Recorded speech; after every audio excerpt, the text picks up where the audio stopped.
your host, Dervan Malcolm.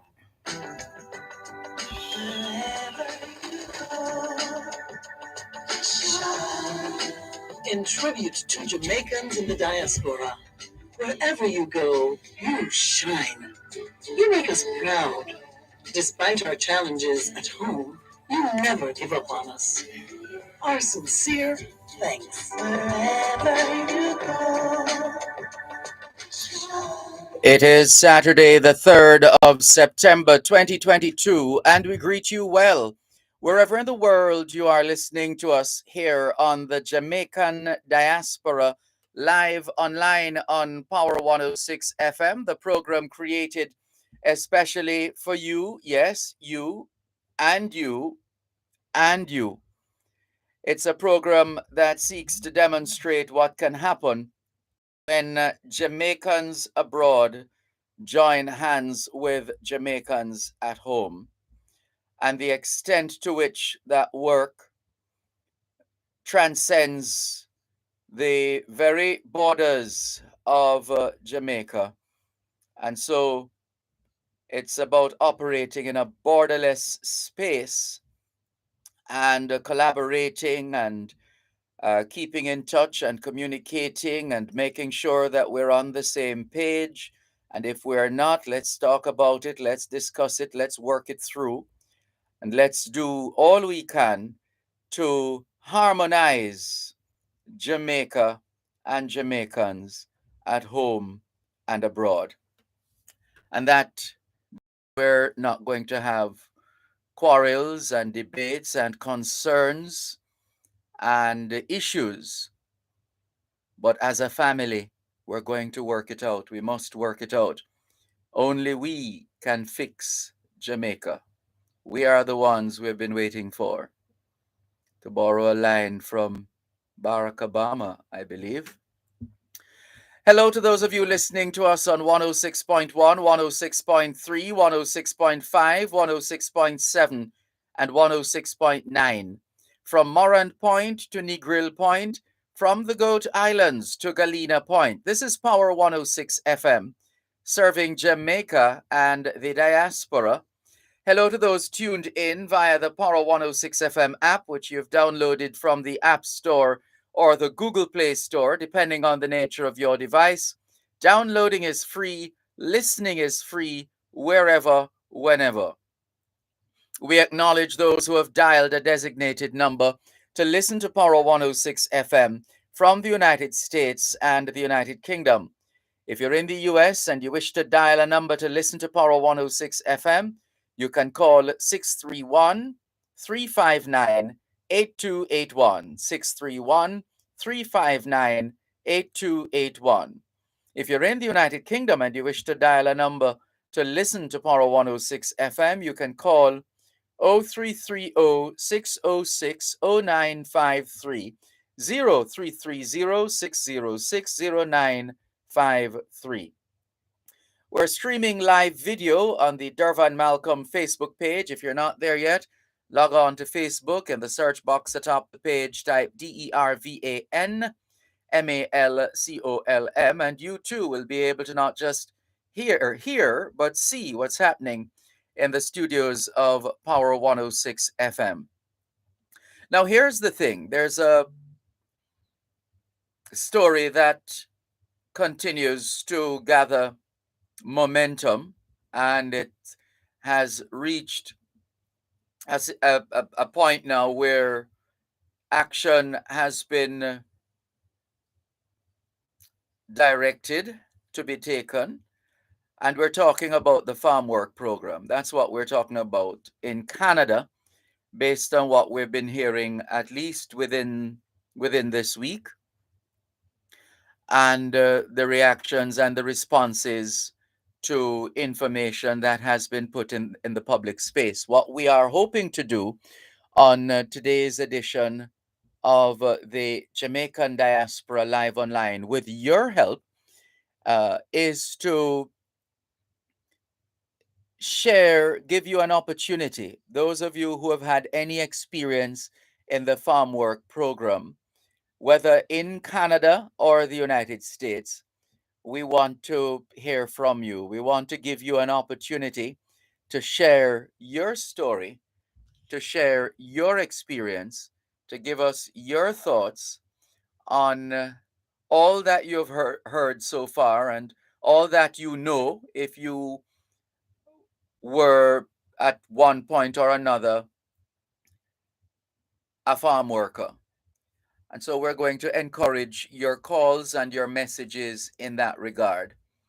Wherever in the world you are, if you've had any experience, whether, well, hopefully firsthand, if not, we will listen to your second-hand stories as well and to use our discretion as to how that process is managed. But we're looking forward to the feedback. We really want to hear from you, your farm work experience, or what you know about the experience or experiences of a family member or family members, friends, colleagues, neighbors, etc. We want to get a bigger picture of what we have to deal with, what we need to work on, what we need to improve, areas where we need that need to be improved, people who need to be called out. And we're not talking about being reckless and calling people's names in a way that would belabel us, because we have to be smart and responsible about it. So that's the plan. You can always send us your messages on Facebook. That's wide open. We're streaming live video on Facebook. Feel free to share your thoughts, your ideas, your comments, your suggestions, your issues, your experience with respect to the farm work program, not just in Canada, which has been in the news, but also in the United States. And so the numbers to call 876-922-4112 to 5. 876-922-4112 to 5. The text line is the same as the WhatsApp number, which means you can not only send us your text messages, your WhatsApp messages, your voice notes, but you can call us on WhatsApp as well. That number is 876 365 3346. 876 365 3346.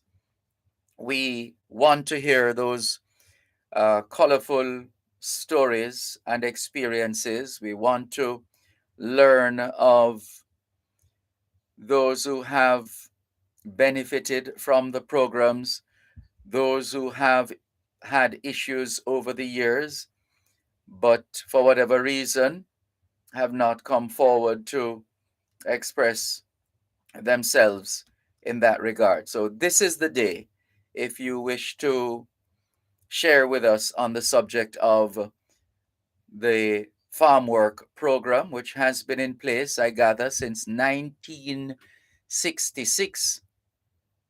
Since 1966, and contributes to the economy.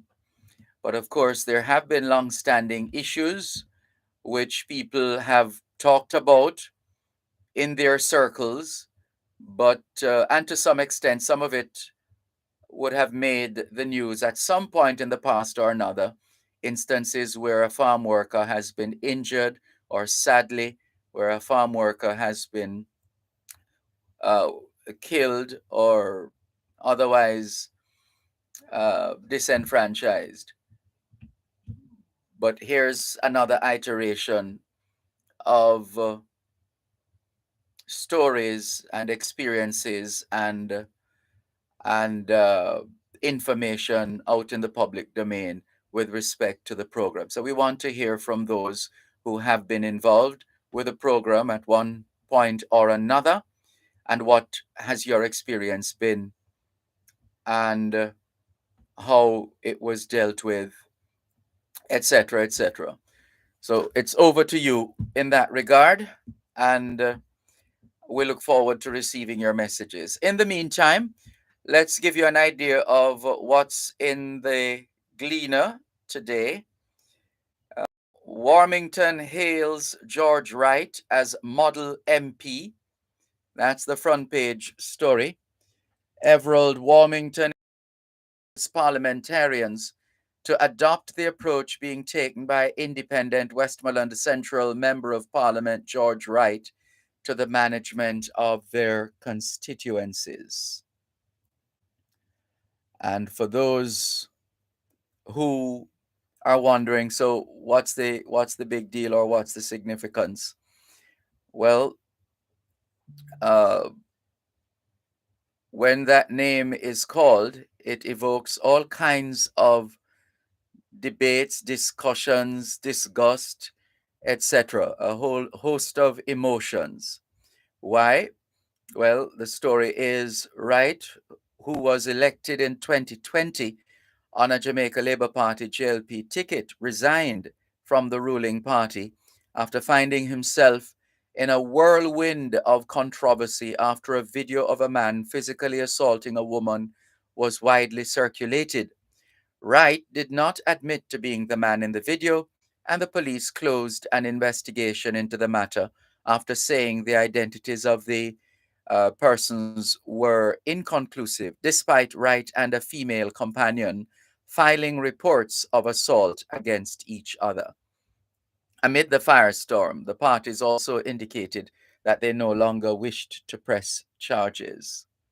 But speaking at a ceremony to mark the reopening of the Retrieve to Marchmont Road in the neighboring Westmoreland Eastern, which was rehabilitated at a cost of 75 million, Warmington said Wright was doing a great job in representing his constituents. Also on the front page of today's Gleaner, train for export. Pinnock urges government to build teacher surplus to capitalize on global shortage as income stream. The story is Michael University College President Dr. Asburn Pinnock is advising the government to regularize teacher migration by training and exporting the services as an income earner and the challenges facing the sector. And for those who have lived long enough, this story is not new. Uh, it's been bandied about for some time now. There's a gleeful photo of Abigail Rose and her children, 2-month-old Natalia McCalla and a 6-year-old Kashmir Cobham, sharing a moment as they attended the groundbreaking ceremony for the Victoria Palms housing development in Denham Town on yesterday.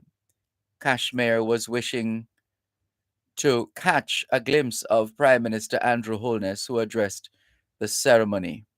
And the related story is on page A3 of the Gleaner. Also on the front page, though, Martin Swaby wants CARICOM's voice heard in shaping UN Cybercrimes Treaty. Deputy Director of Public Prosecutions, Andrea Martin Swaby, has said that CARICOM is deeply concerned about the threat of cybercrimes and called for the region to be included in the development of a multilateral convention to address the global challenge. There are a couple of stories that are previewed on the front page in bites. 1-year-old motivates mom to upgrade skills, and Sherika stuns Shelley. Also making the news today, and this is another example of what we always talk about: Jamaicans at home working and joining hands with Jamaicans abroad. Because here's the story: Jamaica, Manitoba move to collaborate to boost health sector. Jamaica is exploring a partnership with the Canadian province of Manitoba on matters of health to tackle a nursing shortage and other human resource challenges, as well as the digitizing of the health system in Jamaica. And there is a picture of the health minister and others at the St. Anne's Bay Hospital. There's more after the break.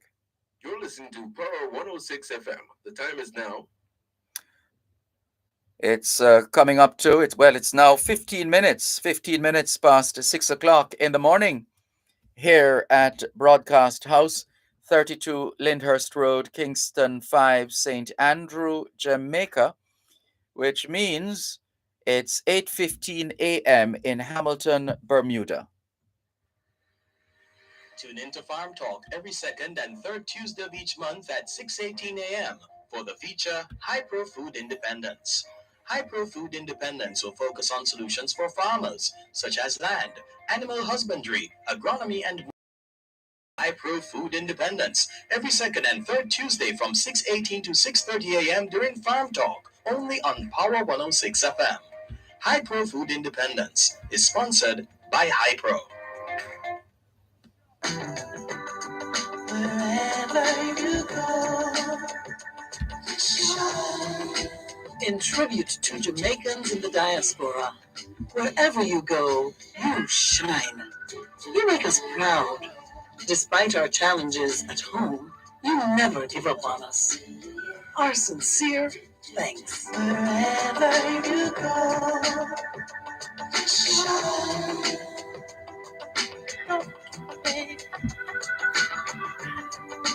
You need to know, shine.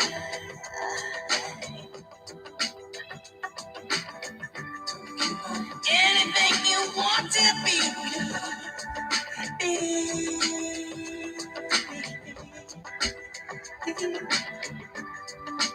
You give me hope. Shine. With us here on the Jamaican Diaspora live online on Power 106 FM. I'm Dervan Malcolm. And just before we continue the review of today's Gleaner, a reminder that we're looking forward to hearing from those of you who have had any experience or exposure or information, general information about the farm work program, whether the one in Canada or in the United States, and how the program has affected your life or the life or lives of other family members, friends, colleagues, etc. We want to hear some of the stories. We want you to share the experiences. And this morning would be a good morning for that. 876-922-4112 876-922-4112 The text line is the same as the WhatsApp number. So you can send us your text messages, your WhatsApp messages, your voice notes, and you can call us on WhatsApp. That number is 876-365-3346. 876-365-3346. So we're giving you a little time to gather your thoughts and to compose your comments and send them off to us, and we'll be happy to read them, to share them with our listeners. And if you are able to call us as well, we look forward to receiving those calls. And we're talking uh, about your experience. We're anxious to hear some of your experiences with respect to the farm work program, which has been in place since 1966. And there are those who perhaps were involved in the very early days, were no longer involved or are no longer around. So prepare for that, please, and send us those comments and call us with those experiences as well. Once again, 876-922-4112 876-922-4112 The text line and the WhatsApp number, as we have said, one and the same. So you can call us or text us 876-365-3346. 876-365-3346. Your farm work story. Beveline in Toronto, Canada is joining us. Welcome, Beveline. What about your farm work story? Do you have one to tell? She says, "Good morning, Dervan. Happy Labor Day weekend.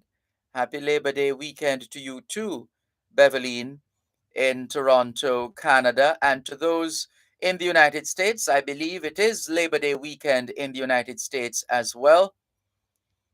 So happy Labor Day weekend to those in the United States and Canada who are observing this holiday weekend. Quickly, let's see if we can wrap this section of the reviewing of the papers. As we said, on page A2, there's the story of collaboration between Jamaica and the diaspora. Jamaica, Manitoba moving to collaborate to boost health sector. And why Manitoba, you're perhaps asking? Well, listen to this. There's a lady we have interviewed before on the Jamaican Diaspora Live Online, and she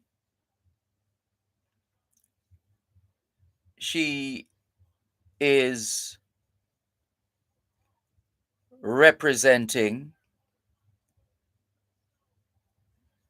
Manitoba in the field of health because she has responsibility for health in Manitoba. She's a Jamaican.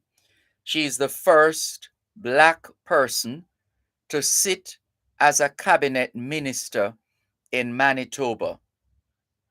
The first Black person to sit as a cabinet minister in Manitoba. It had to be a Jamaican, and it is Audrey Gordon, who is actually related to a former colleague of ours here at Power 106 FM. That's Nicola Kristovich. But this is Audrey Gordon. As we said, we have interviewed her before on the Jamaican Diaspora Live Online. She is the first Black person to sit as a cabinet minister in Manitoba, and she's using her office as the health minister with responsibility for Manitoba, a province with a population of more than 1.3 million people, with just under 750,000 of them residing in the capital, Winnipeg. So she's here in Jamaica and in discussions with the health minister. And let's see what comes out of that. That's the collaboration we talk about on the Jamaican Diaspora Live Online, demonstrating what can happen when Jamaicans abroad join hands with Jamaicans at home. Other stories making the news today: resource parental shortfalls dampening morale, say teachers. And there's a picture of the education minister in discussions with the president of the Jamaica Teachers Association and other representatives of the JTA. And this is the final weekend before the official start of the 2022-2023 academic year. And it's a time of year, perhaps there are some Jamaicans right now here at home who are already making their way to the nearest remittance agency. Serious business. The nearest remittance agency. Why? Because family members, friends, colleagues are at this point sending money or have sent money to help with the back to school expenses. It's a big deal, and this is perhaps will give us, whatever happens now, will give us an indication as to how we're doing or not doing in terms of finding the resources to meet the needs of our children as they go back to school or go out to school for the first time. So there's a lot there as well. And we want to salute and celebrate and recognize those in the diaspora who have been supporting education. Well done. Budding housing development furnishing hope in West Kingston. We gave you the information on that story already concerning Belize after students denied entry to classes over hairstyles. So, hair, H-E-R-E, is another one of those hair, H-A-I-R, stories out of Belize. And this is what we were saying yesterday, or was it the morning before? Yesterday, or the afternoon. Yesterday afternoon, we were saying, because it usually happens at this time of year, and we're saying we hope there's people don't hijack the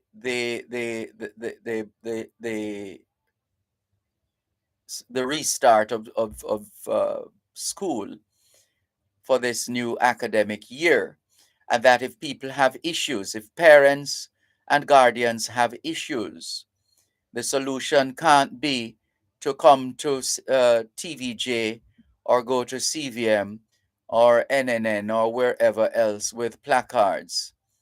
That can't be the solution. There's a reason why there is a parent teacher association. In addition to that, in our high schools, sitting on each board in our high schools is a representative of the students. There's a student council representative who's supposed to sit on the school board.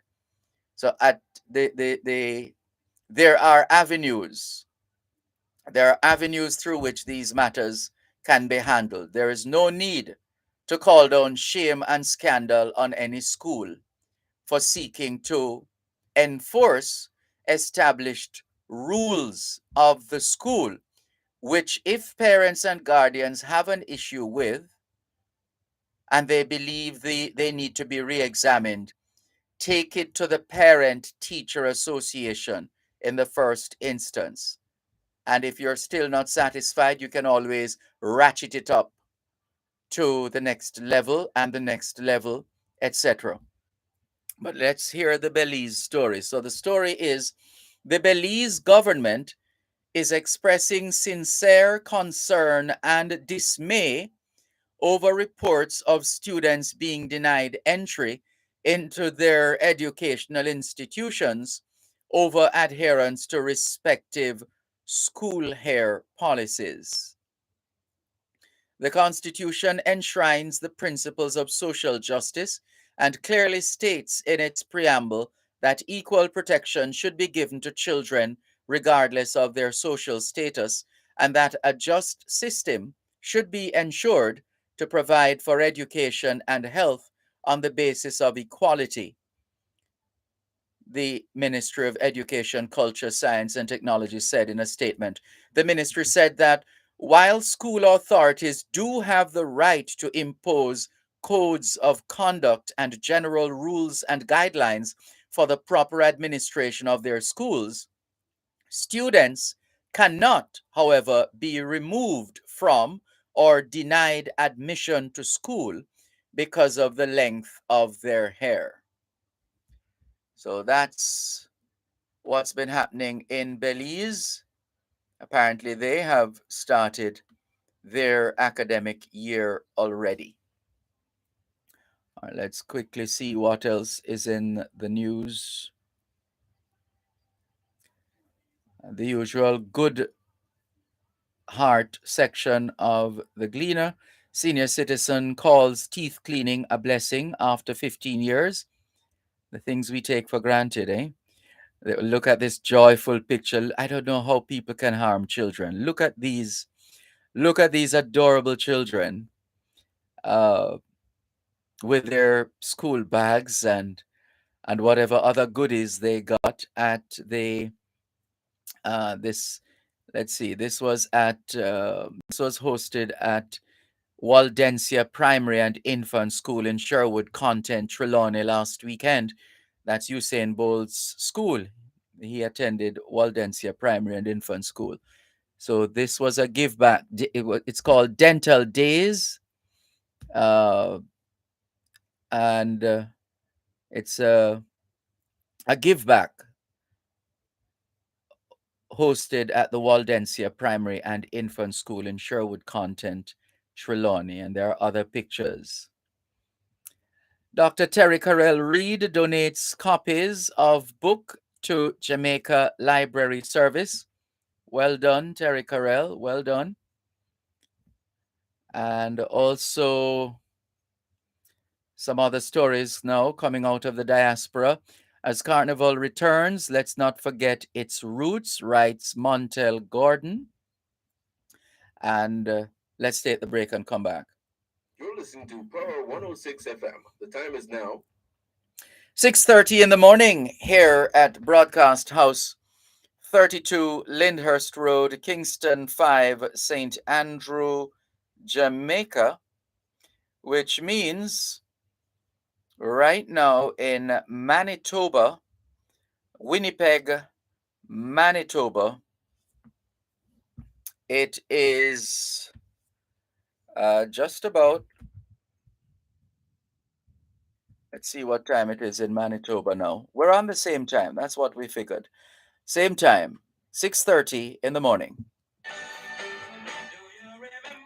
It's gonna be a September to remember on Fame Frequency. We set it off this Saturday with our Fame Frequency Retroactive Dance Party. Come plug into your retroactive favorites. Mixed by DJ Denfo, Dalton Lynch, and DJ Deli as you party with your host Jenny in your Zoom VIP Watch Yourself area. And tune in live from 9 p.m. to midnight on Fame 95 FM, Radio Jamaica 94 FM, Kicks 92 FM, and RETV. Online at One Spot Media and on Mixcloud at Fame Frequency. That's this Saturday. Fame Frequency is blazing with Retroactive Dance Party, powered by Smirnoff Vodka, the world's number one vodka. You must be 18 years or older to drink. Drink responsibly. See you there.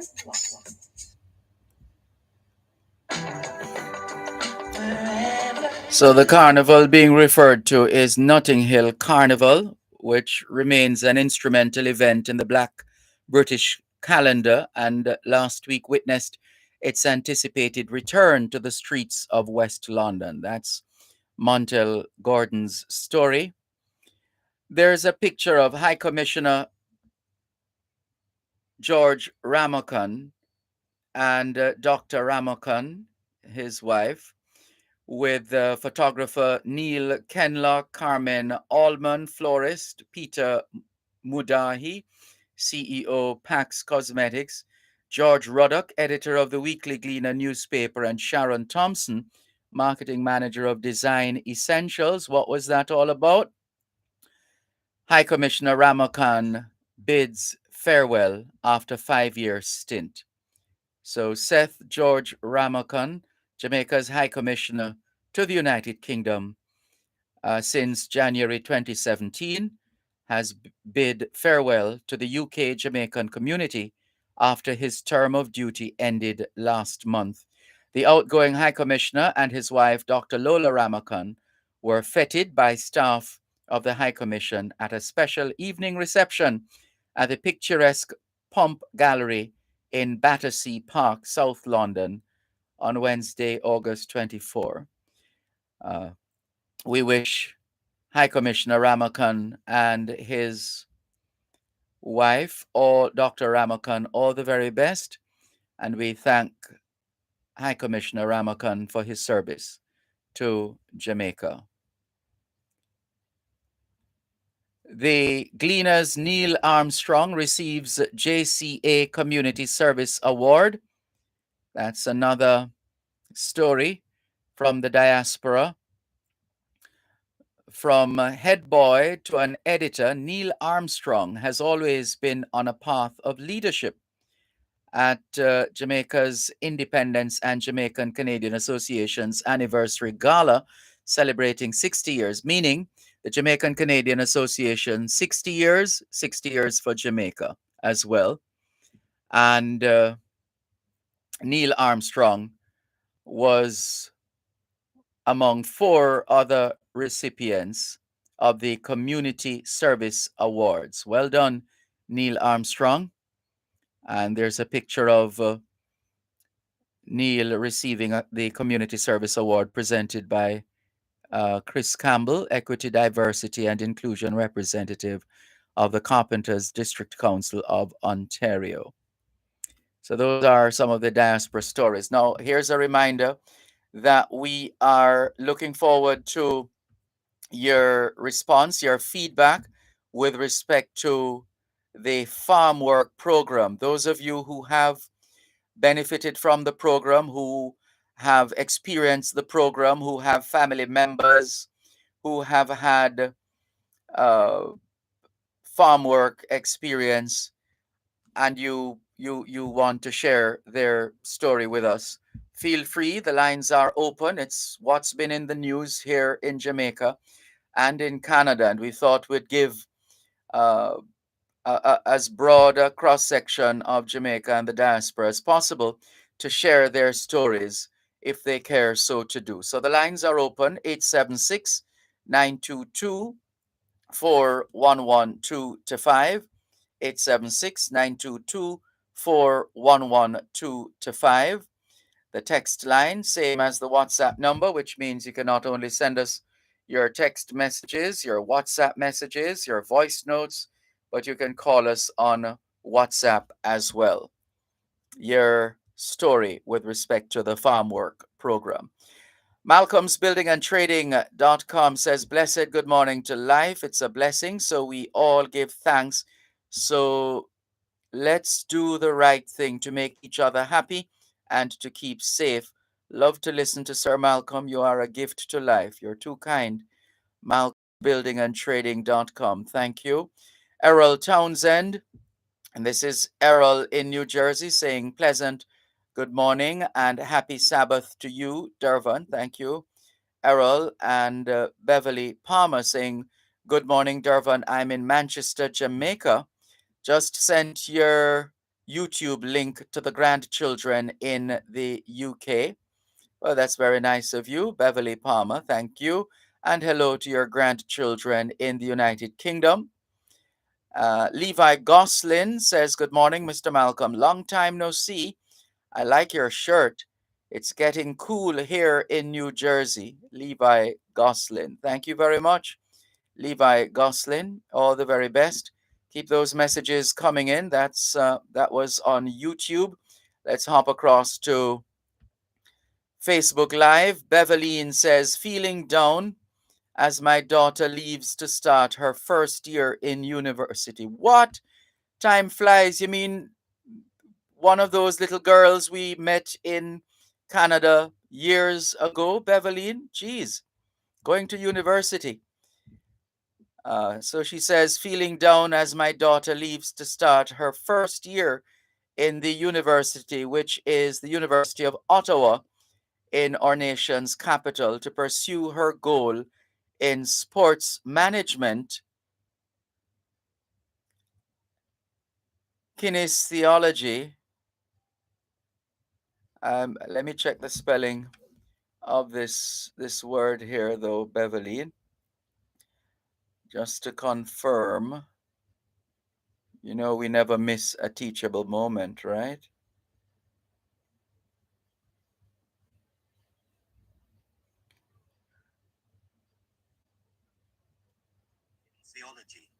Right. Kinesiology. Kinesiology. Kinesiology. That's the study of the mechanics of body movements. Kinesiology. That is what Beverly's daughter will be studying at the University of Ottawa. We wish her well, Beverly. All the very best to her. Beverly says, it is hard seeing her go. I will be on the road to Ottawa on Sunday. Never mind, Beverly. You know how it is. At some point, the bird has to leave the nest, and you have done all that you have done so far and done it well to the point where she has gotten to the university stage, and just continue to give her all the love and support. All the best, Beverly. Sheila Clark Wallace says, good morning, Sir Dervan and the listening audience. Blessings from Elmont, New York. And Rudy Page, as usual, says hello from sunny London. For Rudy Page, London is always sunny. Thank you. Thank you very much, Rudy Page. In fact, I saw a message from Rudy Page. Was it this week?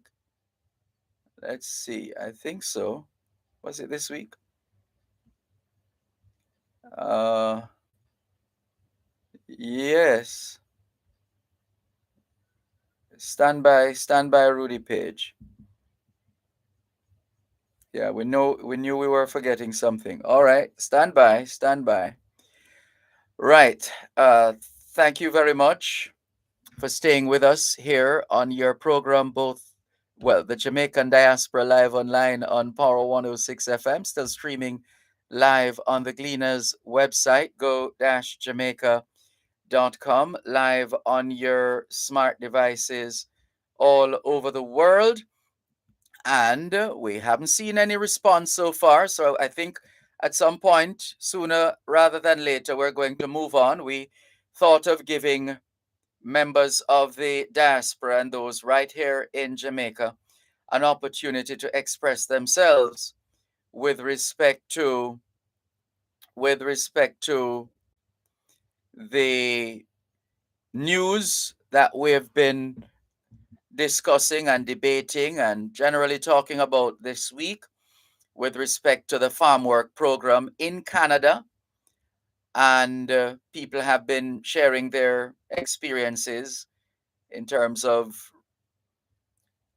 how the program went for them and how it is for them, for those who are in the program right now. But what we wanted to do this morning was to get some feedback. Maybe those people are not up yet.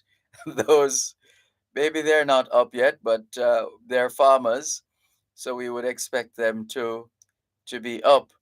But anyway, we're going to leave the lines open for a few more minutes. If there's anyone out there listening who would like to tell us about their farm work experience, their farm work story, feel free. We're going to keep the lines open for a few more minutes. 876 922 4112 to 5. 876 922 4112 to 5.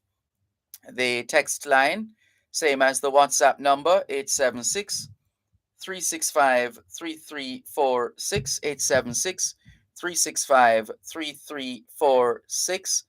If you're out there and you know you have had farm work experience one way or another and you would like to share your experience, we're keeping the lines open for a few more minutes before we move on. 876 922 4112 to 5. 876 922 4112 to 5. And for those in the diaspora who perhaps have missed the news and haven't been able to follow the very latest on that issue, we don't want to take it for granted that everybody would have heard the story of farm workers who have complained about issues to do with their welfare and their well-being. And so one of the stories that came out, Canadian government supports Labour Ministry's investigations into farm work conditions. Labour and Social Security Minister Carl Samuda has revealed that the ministry has received support from the Canadian government for the commissioning of a fact-finding team to investigate the working conditions of Jamaican farm workers in their country. So initially, the minister was rubbishing some of the questions and comments and stories that were out there with respect to the concerns of the farm workers, in particular in Canada. And he has had to walk that back and is now putting in place a fact finding team to investigate the working conditions of Jamaican farm workers in Canada. And so the Canadian High Commissioner, uh, Emina Tudakovic, uh, paid a courtesy call, and they apparently discussed these matters. The High Commissioner, well, let's take the break and come back. You're listening to Power 106 FM. The time is now 15 minutes to 7 o'clock in the morning here at Broadcast House, 32 Lyndhurst Road, Kingston 5, St. Andrew, Jamaica, which means it's 4:45 a.m. in Los Angeles, California.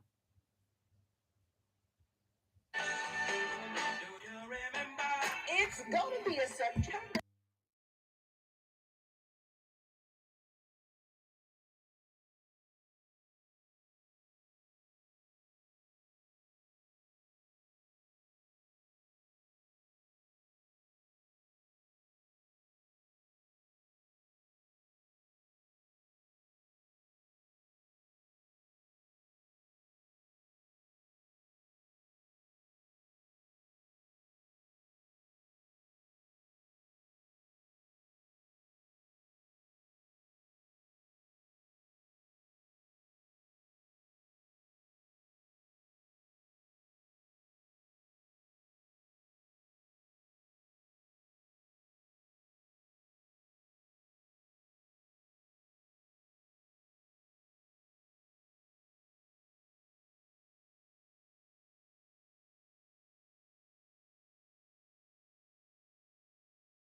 You never give up on us. Our sincere thanks. Wherever you go,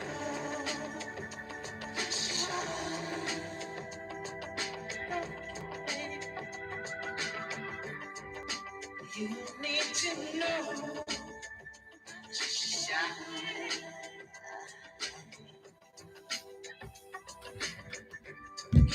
Anything you want to be. Just to complete what we were saying just before the break, the Canadian High Commissioner also noted that the Jamaican workers in Canada have maintained a solid reputation as good workers, and she gave her government's commitment to supporting tactical solutions identified by the task force to improve conditions wherever necessary. In the meantime, Mr. Samuda indicated that it is essential for both governments to work closely together to strengthen the bilateral partnership to protect the interests of both the Jamaican farm workers and their employers in Canada, as well as the value and integrity of the program. He added that although the farm work program had improved significantly over the decades, there is room for continuous improvement. The minister assured the High Commissioner that the ministry's liaison service has been tasked with redoubling its efforts at ensuring that workers have easy access to existing mechanisms to facilitate confidentiality in reporting issues of poor working conditions and other concerns. Meanwhile, the ministry also used the opportunity to invite farm workers, advocate groups, and members of the public to report known incidences of mistreatment, poor working conditions, and other concerns to the liaison service via its toll free line 888 898 3951. That's 888 898 3951, or via email at jamliser@belnet.ca, JAMLISER at belnet.ca. So we've been encouraging those listening and watching on Facebook Live to share with us their farm work stories, their farm work experience, And so we've left the lines open essentially uh, for you to call if you are so inclined, or if you have a story to tell in that regard. And so we haven't received any comments on that score, so we're going to move on. We're going to move on in that regard. In the meantime, let's say good morning to Jennifer Stewart in Q Road, on Q Road in East Central St. Andrew. Good morning, Jennifer Stewart, and you have a blessed weekend as well. All right, so we are connecting now with one of our resource people. You know, we have some people uh, in the diaspora who you can always expect to be messaging you or calling you or sending you information about new developments in the diaspora.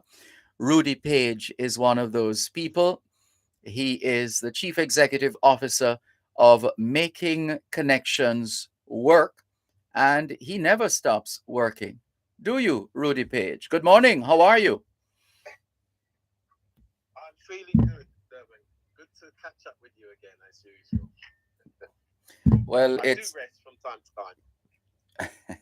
Hold on, let me make sure we get. Okay, here we go. Yes, you do rest from time to time. I think you just said, right? Absolutely, yeah. I do rest. Yeah. All right, great. It's important for our mental well-being to rest, so it's important. Absolutely. So then, Rudy Page, can you give us an idea of what you have in store coming up in the next few days? There's uh, a program of activities we learned about some time ago. You had shared with us what was coming. Yes. And here we are, and we're not too far away from that point. And so give us the background first of all, and then we'll work our way up to what's going to be happening within the next week or less. Okay, so the background to the Homeward Bound creativity show is also about community economic tourism. It's also about collaboration within our local communities, where we've been working with the 5 communities that make up the August Town area. We also have a program called Diaspora Beacon of Hope, and that's linked with primary school, would be Keisha Hale. And we now have the Windrush Anchor, which is an exact replica of the anchor from the Windrush ship. So that's the ship that symbolizes the migration from Jamaica and the wider Caribbean between 1948 and early 1970s. So we would be known, or my parents' generation are the Windrush generation, but we now talk about the Windrush communities, which includes the 2nd, 3rd, 4th, and even 5th generation. We have 5th generation now in the UK. So next year is the 75th anniversary of Windrush ship leaving Kingston Harbour round about the 24th of May and arriving in the UK 22nd of June, and the travellers were let out on the 23rd of June. So it's going to be a significant celebration next year, and our theme is hope, strength and belonging. So that does represent all the various challenges over the generations, but of course we are where we are, and we still have to work out the best way to make our way in this world. and then of course being Jamaica 60 as well. So Jamaica 60 it has been a good opportunity for us to think about where we go from here as well, because obviously 60 is an important landmark. So 2023 now gives us 7 years up to the work that we've been doing for the last 10 years, actually, as it relates to Vision Jamaica 2030. So all our activities are aligned with that, but I won't go into that too much. Mm-hmm. Let me stay on this homeward bound activities. So the activities over the next few days are a reflection of the relationships, the various relationships with local people and entities around Jamaica. So it's just a few days of celebration and recognition. And as I say, we're using this as an opportunity to boost the activities for next year, the program for next year and beyond. Mm-hmm. And so and have a bit of a break. When is the first of the events within the next week? Right. So the first event, so some of the events are open, some are sort of by invitation.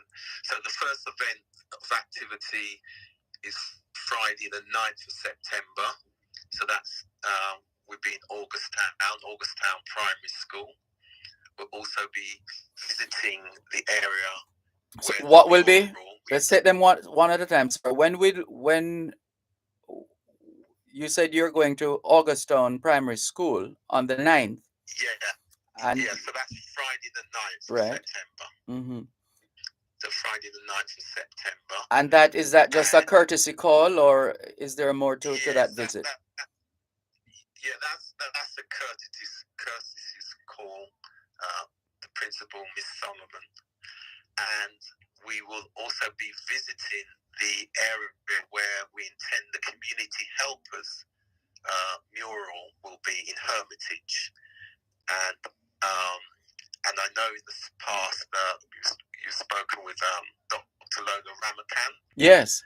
And we're working closely on the community helpers book, the toolkit and resource book, and the images of the community helpers will be the first mural we intend it to be in Hermitage, Augusttown. What's the significance of that, community helpers? What? The significance of the community helpers is that it's a resource tool for young people, students, to, in a sense, it's about values and social relationships, and in a fun way, understanding the importance of your postman, your fireman, your pastor, your doctors, your nurses, but also it's encouraging young people, 8 years old, 10 years old, to think about those professions, and if they want to make those choices, then they could start to, and they're actually linked with adults who are actually already in that profession. So it's about mentoring and support, and that's a program also developed by Dean Roden. So Dean Roden has developed an online community of young people supported by adults with those various different backgrounds. Dr. Lola Ramakan developed a book, a resource book for young people, but also for teachers and adults and mentors, Sunday school teachers, that actually takes the young people through the book with all the various values, the national pledge, and it has various quizzes in there. What's important as well is we've spoken about this before when we talk about 21st century learning and skills, and those being collaboration, creativity, communication, critical thinking. So this resource book, Community Helpers, actually um, helps young people and adults to actually understand that. But it also it contains the national symbols as well, and lots of other information, and the national anthem. One moment. Tell us some more after the break, please. You're listening to Power 106 FM. The time is now 7 o'clock in the morning here at Broadcast House 32 Lyndhurst Road, Kingston 5, St. Andrew, Jamaica, which means it's 1 o'clock in the afternoon in London, England. Your health is key to your wealth. Suffering from muscle, joint, neck, back, and other pain? The Rehabilitation Institute of the Caribbean, providing medical care for function and performance in association with Winchester MRI, Jamaica's first choice for MR imaging. Immune Active Dent, a combination of key active ingredients designed to boost the body's natural defense. And Almighty Studios, a recording studio where they create worship music to praise, to worship, and to serve, presents Rehabilitation Now, a 30-minute feature on physical medicine and rehabilitation for people overcoming pain or dysfunction from injury or disease that affects muscles, tendons, nerves, and joints. Rehabilitation Now with host Alicia Taylor and rehabilitation physician Dr. Paula Dawson airs every Thursday, 5:30 to 6 p.m. on Power 106. Free your body from aches and pain with Rehabilitation Now. Listen every Sunday to Indian Talent on Parade with Dr. Winston Toland. Now with an extended time, 5 to 6 p.m. Join us and learn more about Indian culture and music. That's Indian Talent on Parade with Dr. Winston Toland, Sunday 5 to 6 p.m. right here on Power 106 FM.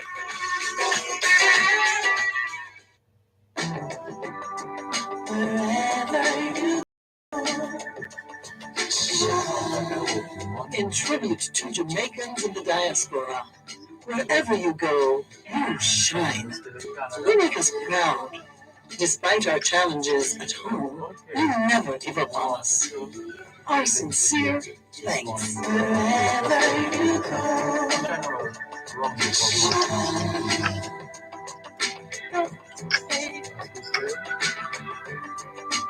you need to know to shine.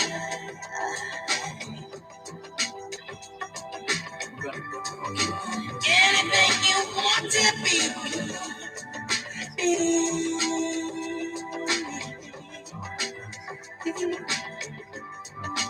You give me hope.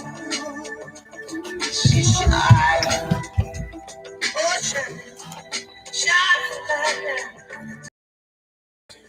Thanks a lot for staying with us here on your program, the Jamaican Diaspora Live Online on Power 106 FM. I'm Dervan Malcolm.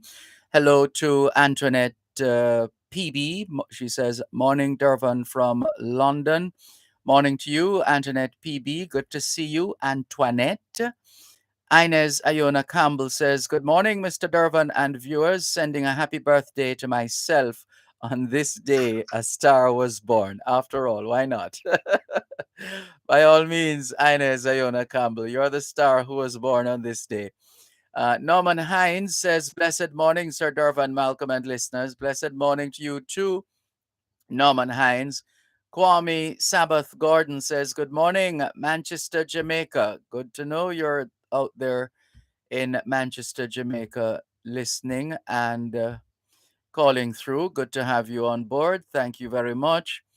Also, malcolmsbuildingandtrading.com says, it was a joy taking my daughter to school Thursday, Sir Malcolm. The kids were so happy. I think we'll get better grades from our children. Let's see. But whatever we do, let's give them all the support. Keep giving them all the support they need. Joan Lockett says, good morning, Dervan. Checking in from Ocala, Florida. Horse capital of the world. Really? I had no idea. Ocala, Florida is the horse capital of the world. Joan Lockett tells us. Hopefully one of these days we'll get to travel to Ocala and experience that for ourselves. Thank you, Joan Lockett, for sharing, and thank you for tuning in. Let's continue our conversation with a man who knows how to make connections work. He is Rudy Page, Chief Executive Officer of Making Connections Work, and he's just always involved in nation building. That's how we sum it up, nation building. And so we've been getting a preview of things to come and things happening. So, for example, Windrush 75 is around the corner. Next year marks 75 years since the Windrush took Jamaicans and other West Indians to England to help to rebuild the motherland, as it were. And so there is that. There's a Thanksgiving service that is coming up on Sunday, the 11th of September. But before that, we Rudy Page was telling us about the community helpers, about going to Augusttown Primary and the community helpers program, and Dr. Lola Ramakan's role in that. And interestingly enough, since this morning we were making reference to High Commissioner Ramakan's tour of duty ending, and Dr. Ramakan, I would imagine, will be coming back home with her husband, and it doesn't seem as if she's coming home to relax at all, because as you were outlining, she has done some work already, and that package, I remember receiving it, that she had sent when we were preparing for that interview. So I think that's where you were when we took the break, Rudy Page. You were telling us about maybe some of the values and so on, that and lessons that are contained in those documents, in particular the book. Absolutely, and what we're doing in Augusttown is a pilot, because what we're saying is something that we would love to see be rolled out across Jamaica as part of the Windrush 75 celebrations. So it's something that the diaspora can get involved with the local communities and neighbourhoods from where their families are from and beyond, of course. Doesn't have to be necessarily where your family is from, but that connection is quite important. And we've got an infrastructure and a supporting infrastructure that we can share, a model that links in the local community, links in the local schools, young people, and even the uniforms as well are connected to this program. JCCF, Girl Guides, Scouts. So it's a holistic program, and it's built, and it's an integrated program. So it doesn't matter where you may be at a particular time. Are you in Jamaica? Are you in the diaspora? Are you in both places? It doesn't really matter, because it's based on collaboration, trust, and cooperation, and respect to all. So the aim is, as I said, to use Jamaica 60, as we have done, to actually set the course for this. And the first year of delivery is next year, which happens to be the Windrush 75th anniversary. Or in fact, it's actually 75th anniversary is actually a Diamond Jubilee year. Mm-hmm. So we will start talking about Windrush Diamond Jubilee celebrations. I see. Getting some feedback here. Garfield McCook says, "Good morning, Dervan. Blessings to your guest, Rudy Page." Welcome, Garfield McCook. Good to have you on board. So the Thanksgiving, the Windrush 75 communities Hope, Strength, and Belonging Thanksgiving service is scheduled for next Sunday, correct? Right, but we have got an event on Saturday. Oh, sorry, I'm jumping. Sorry, go ahead. Tell us about Saturday. Exactly. Right, actually, before we get to Saturday, on Friday, so we will be visiting all 5 communities. We've got the African Gardens Farmers Market and all the work that Mamadi's done some great work on that. In fact, we did a live link up with them for the August the 1st emancipation celebrations. That was coordinated by Kenneth Wilson. So that was really important. So on the Friday then, on Friday afternoon, we're actually going to go down to Kingston Harbour as well. We'll have lunch downtown. That's one of my favorite places. Never miss an opportunity to, even if all I can do is drive on the water, along the waterfront there. One of my favorite places. Sorry, go ahead. Exactly. And the importance of that again, Dervan, is I've been saying for a while that there should be some significant recognition of Kingston Harbour as it relates to the Windrush ship itself and that journey to the UK. So that's one of the reasons why we decided that we will go down and we'd be down at Kingston Harbour. So and of course the harbour itself. Sorry, Rudy Page. The harbour itself is a significant place. It's the 7th largest natural harbour in the world. Right. In the world. Yeah. That's right. That's right. So we're hoping that.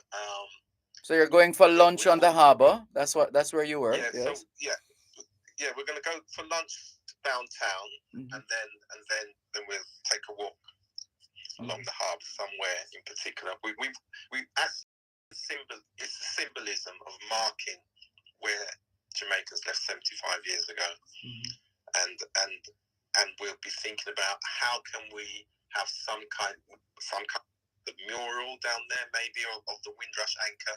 We're thinking about how we might do that and who we might do it with. I see. So work in progress, that is. But the main thing is to go there. A small group of us who will be there. Yeah. And before you move on, here's a message from Diana McIntyre Pike. She says, "Good morning, Dervan. We are including the Community Helpers book created by Mrs. Lola Ramakan with our community tourism, entrepreneurship, and hospitality training, and working as a partner with Rudy Page, CEO of Making Connections Work UK, who is doing a great job for Jamaica. Thanks, Rudy, for your ongoing support," says Diana McIntyre Pike. Thank you very much for that. And Diana makes a really good point because, Dervan, if you think about our neighbourhoods and local communities, look how important, somebody who knows the history of the area, somebody who's been trained up to support people to better understand the history of the area and the opportunities as well within the area. So that's why we talk about community economic tourism, the importance of that linkage, young people in their development, their skills, the entrepreneurship, and then the opportunity to promote Jamaica around the world. Yeah. So the program of work Diana's now doing, I think it's really important. And so incorporating the community helpers,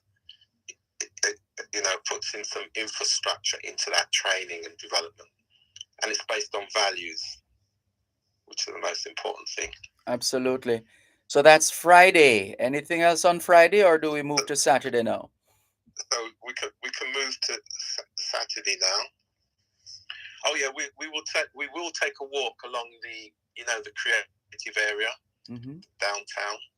Yes. Which I think the art walk all around the area. So we'll definitely be around there.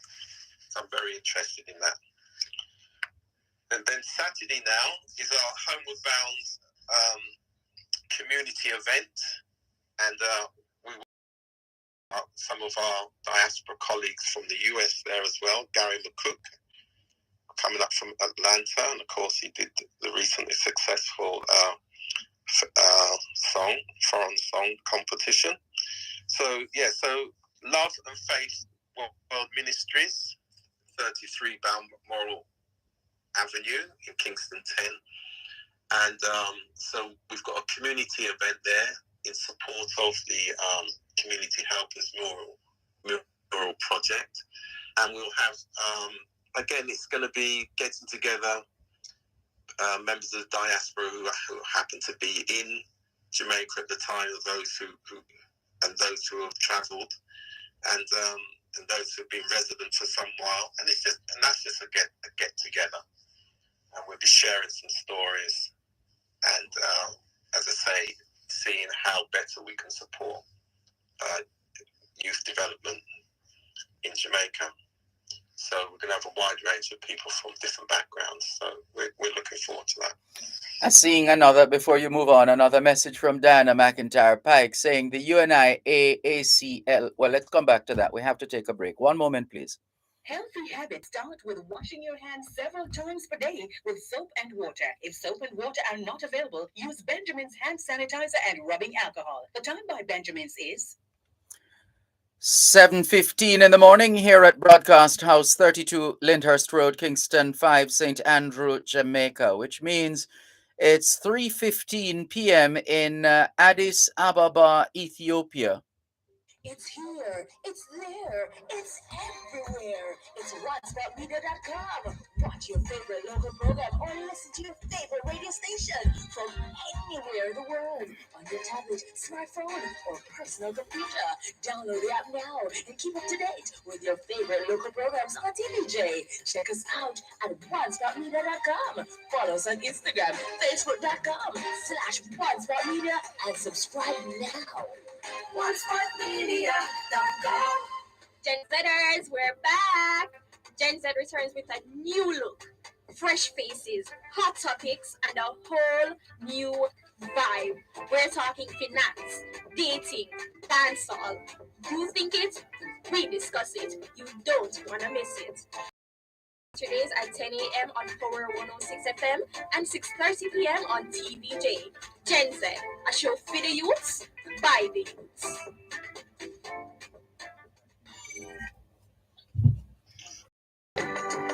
Wherever you go, in tribute to Jamaicans in the diaspora, wherever you go, you shine. You make us proud. Despite our challenges at home, you never give up on us. Our sincere thanks. Wherever you go. Thanks a lot for staying with us here on the Jamaican Diaspora Live Online on Power 106 FM. I'm Dervan Malcolm. Rudy Page is the magnet behind making connections work, and he does it very well in partnership with the individuals, institutions, and organizations. And he has been giving us a preview of Homeward Bound, which, well, as the name suggests, it's an opportunity to connect or reconnect with Yard, as in Jamaica, land we love.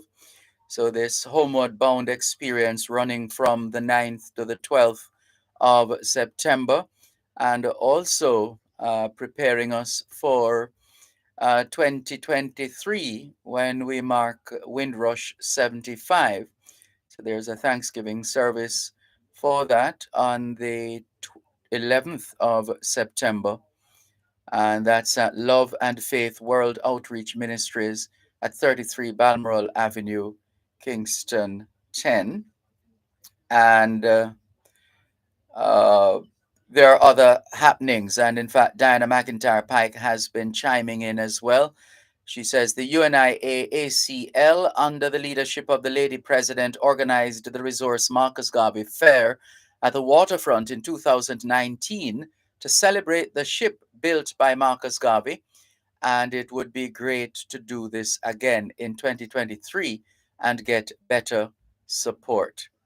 Thank you, Diana McIntyre Pike, for your message. Rudy Page. Yeah. Right, so you've been listening in as well, no doubt. That's Yeah. Additional information there.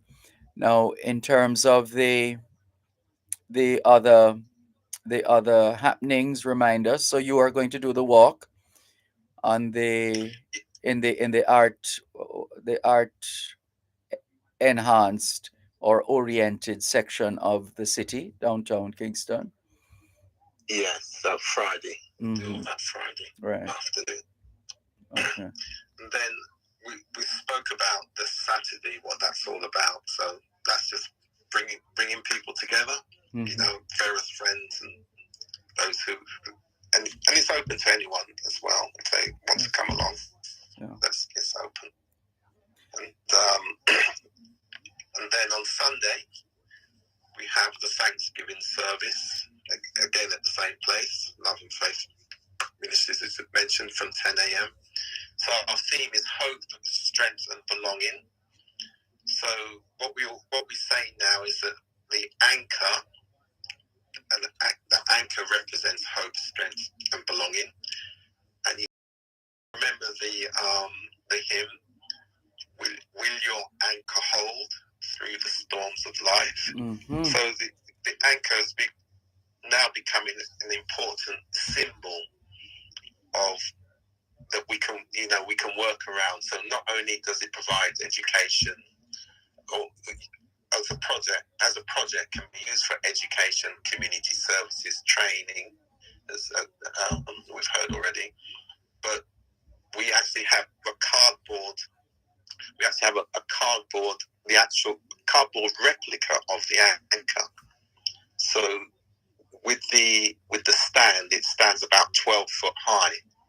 So we just use the top part of the anchor, and it still towers above everybody.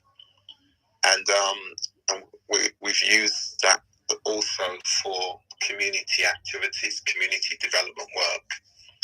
Recently, 2 or 3 weeks ago in North London, we are in Enfield at Edmonton Green Shopping Centre.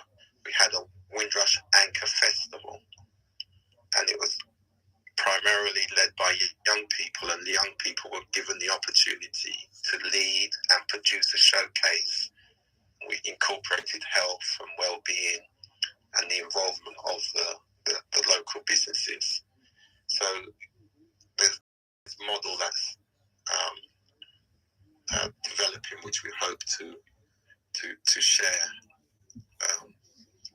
over the next years, I should say. Speaking of sharing, we see Jamaica International Independence Foreign Song Competition saying, looking forward to join you in Jamaica for the Homeward Bound Tour, September 9 to 12. Excellent. Yeah, so we're looking forward to them. I think they're coming up from Atlanta, a lot of those. Yes.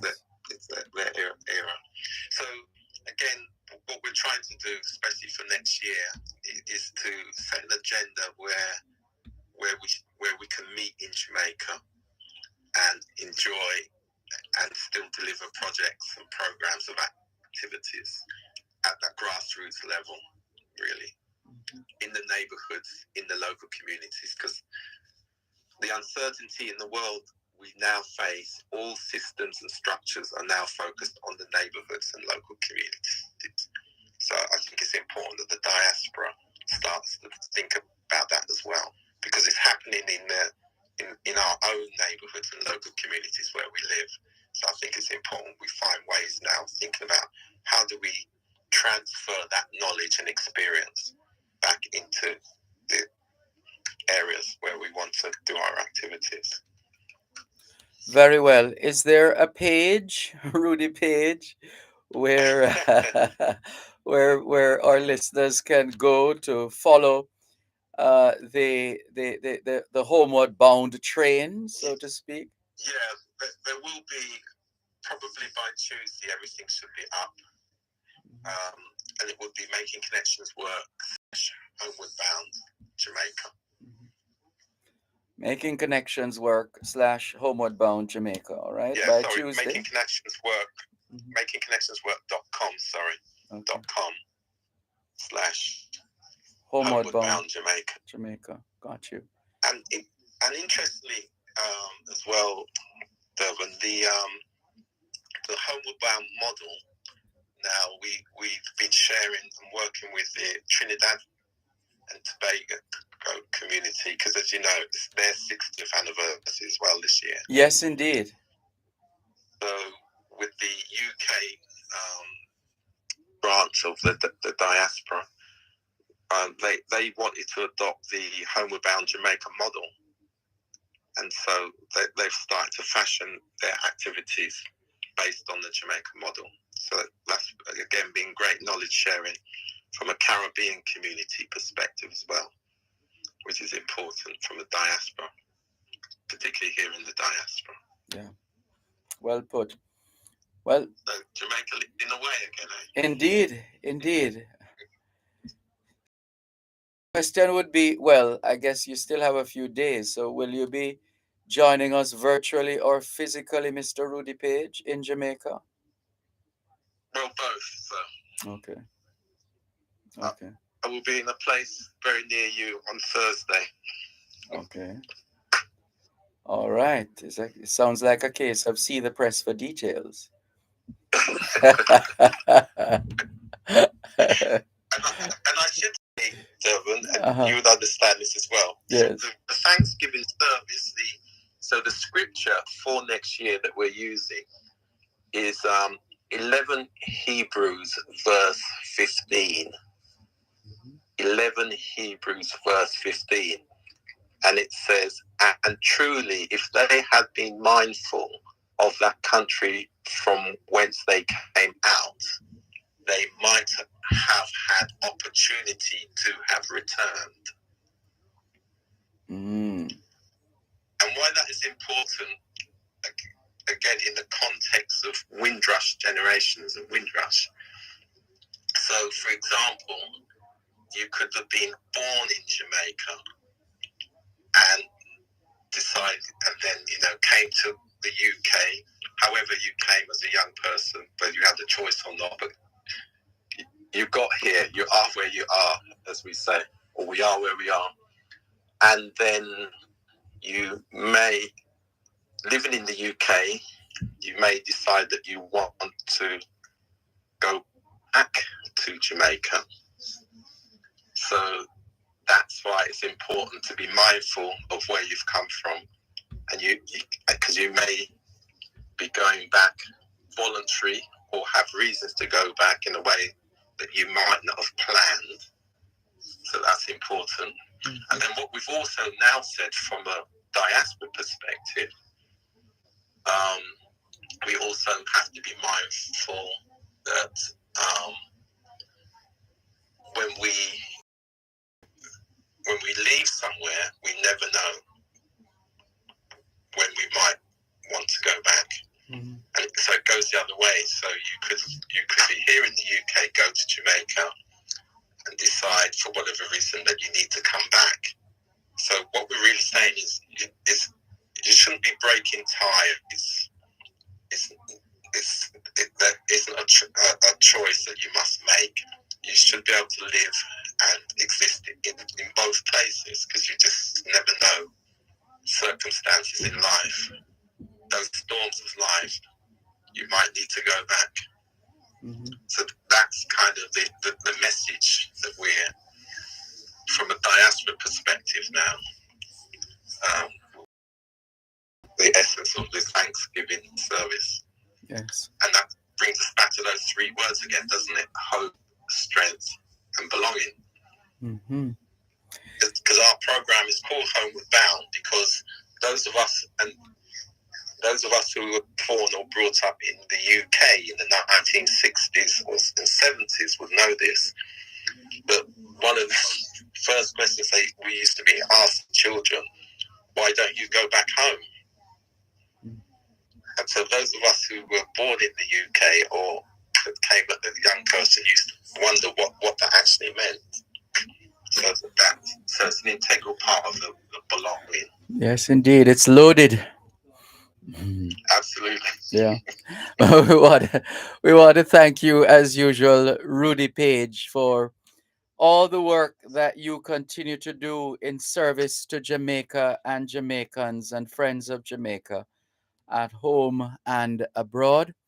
We want to wish everyone well as they embark on this homeward bound experience from the 9th to the 12th of September right here in Jamaica, from August Town to downtown Kingston, uh,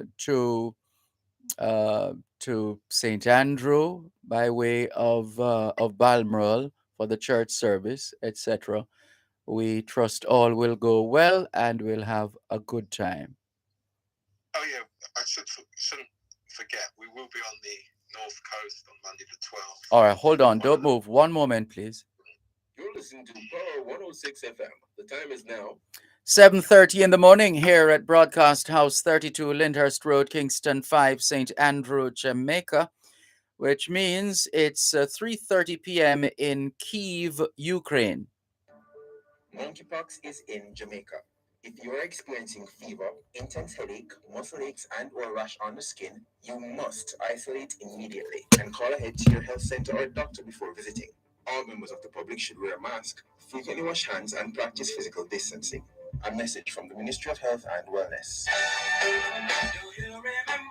It's gonna be a September to remember on Fame Frequency. We set it off this Saturday with our Fame Frequency Retroactive Dance Party. Come plug into your retroactive favorites, mixed by DJ Denver and DJ Deli as you party with your host Jenny in your Zoom VIP Watch Yourself area, and tune in live from 9 p.m. to 95 FM, Radio Jamaica 94 FM, Kids 92 FM, and RETV. Online at One Spot Media and on Mixcloud at Fame Frequency. That's this Saturday. Fame Frequency is blazing with Retroactive Dance Party. Powered by Smirnoff Vodka, the world's #1 vodka. You must be 18 years or older to drink. Drink responsibly. See.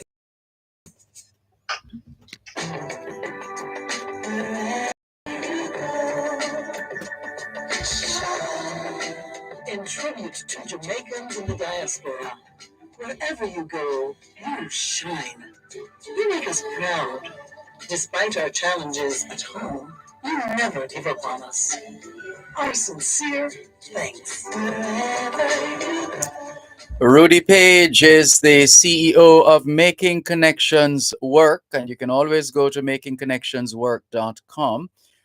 He has been giving us the details of Homeward Bound, and this is an opportunity for Jamaicans in the diaspora to experience Jamaica, but also in a connected way, in the sense of real communities, real people, real experiences, as opposed to anything artificial. It's the real McCoy.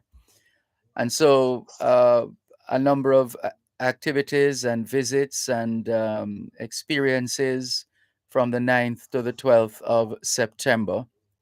And make a note, pay attention, look around, and if any members of the Homeward Bound team pop into your community, well, show them warm Jamaican hospitality as usual. How about that? And if you happen to go down the waterfront or to August Town and so on, enjoy. And just as we were wrapping, Rudy Page said, "Hold on a moment there. We're going to the North Coast as well." Yes, Rudy Page? So be on the North Coast on Monday evening. So hopefully St. Anne, and of course a visit to the most holy parish of St. Mary. All right. Wonderful. Well, thank you very much. Could I just quickly say yes. Thanks to the Gleaner for their support, Gleaner UK that is, and Heritage Consultancy Network, of course Fresh FM Radio London, all been supporting. And final before I go, I have to mention next month Gleaner Honour Awards luncheon at the Millennium Hotel, South Kensington. So watch out on the Gleaner website, the Gleaner newspaper UK, for more details. That's open to everybody. So that's Thursday, the 20th of October. That's a luncheon between 11 a.m. and 1 p.m. Gleaner Honour Awards luncheon, Millennium Hotel in South Kensington, London. Great. Thanks a lot, Rudy Page. As usual, making connection work. All the best. Bye. Bye bye. Take care. Rudy Page, CEO of Making Connections Work, giving us a preview of Homeward Bound experience from the 9th to the 12th of September, right here in Jamaica. First stop on Friday the 9th, Kingston Tour, Augustown, Kingston Harbor, and the Creative Art Walk. Saturday the 10th, Homeward Bound Creativity Show Community Event, Love and Faith World Outreach Ministries at 33 Balmoral Avenue, Kingston 10. And that's also the venue on Sunday, the 11th, for the Windrush Community's Thanksgiving service as we prepare to embark on the 75th anniversary of the Windrush. And then on Monday, the 12th, North Coast, Reggae Hill. That's going to be quite something. Thank you, Rudy Page. Let's go to another diaspora champion of immense proportions, monumental proportions, even. And in his capacity as the convener, the chairman of the Jamaica Diaspora Task Force Action Network, JD Tan. He is, what else can we say about this gentleman? Well, he is very well sought after in more ways than one because of his background and his experience as a diaspora engagement advocate. But we'll leave it there for now. Mr. Leo Gilling, good morning. How are you, sir? Oh, you're lost for words. Oh my God, I can't believe it. I thank you for having me this morning, Dervan. Good to hear you. Good to have you on board. Thank you so much. But you seem to be burning the candle at both ends, as they say, because I thought you were just in Canada, and I'm hearing now, no, you're back in the USA. Yes, I came back last night.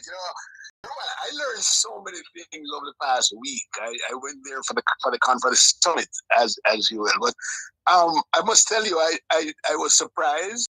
Canada being such a large country in terms of its Geography. And topography, I thought we were talking about 200 million people. It's 38 million people there, right? And the other unique thing is that it's 3% black. 3% of that 38 million are black people, and that makes it out to about 1 million.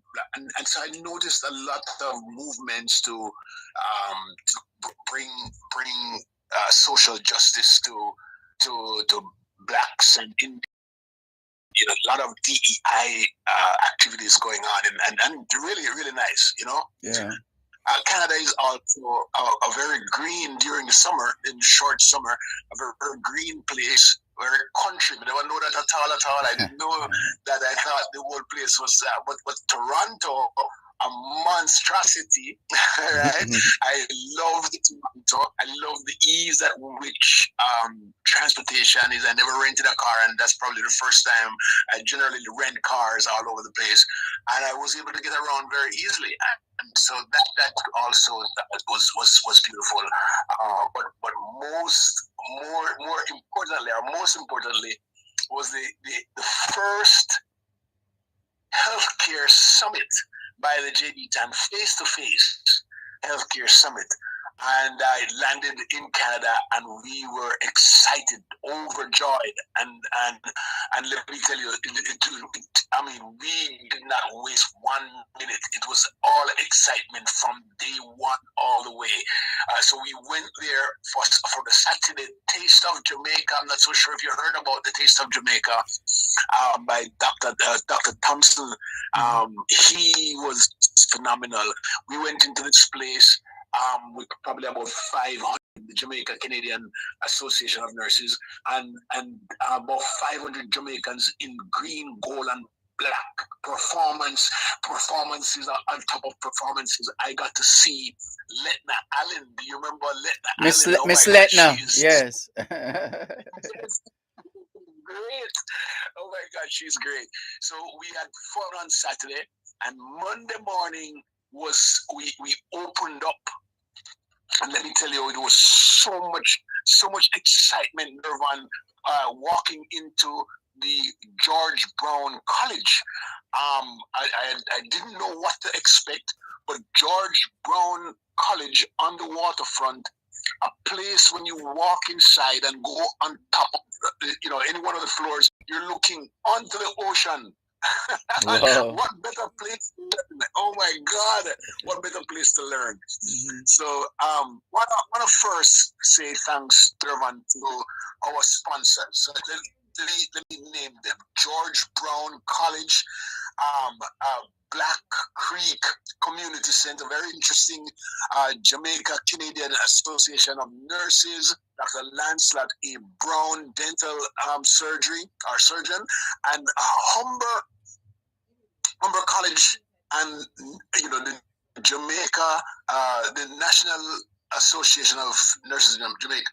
What was that? NAJ, Nurses Association of Jamaica. Yes, yes. And the Nurses Association of Jamaica.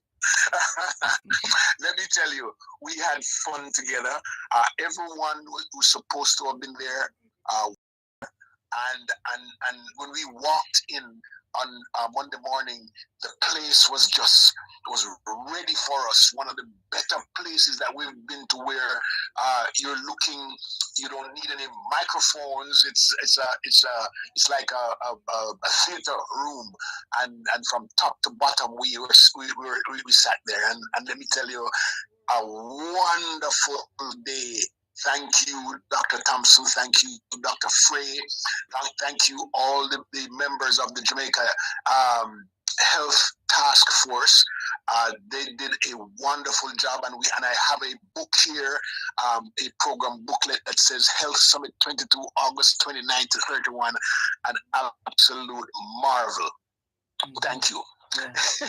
Now I'll let you ask me questions. Yes. No. Well, we're glad you freely shared your experience off the bat, and we felt you almost transported us to Canada just now. With we were seeing and feeling and hearing and all that.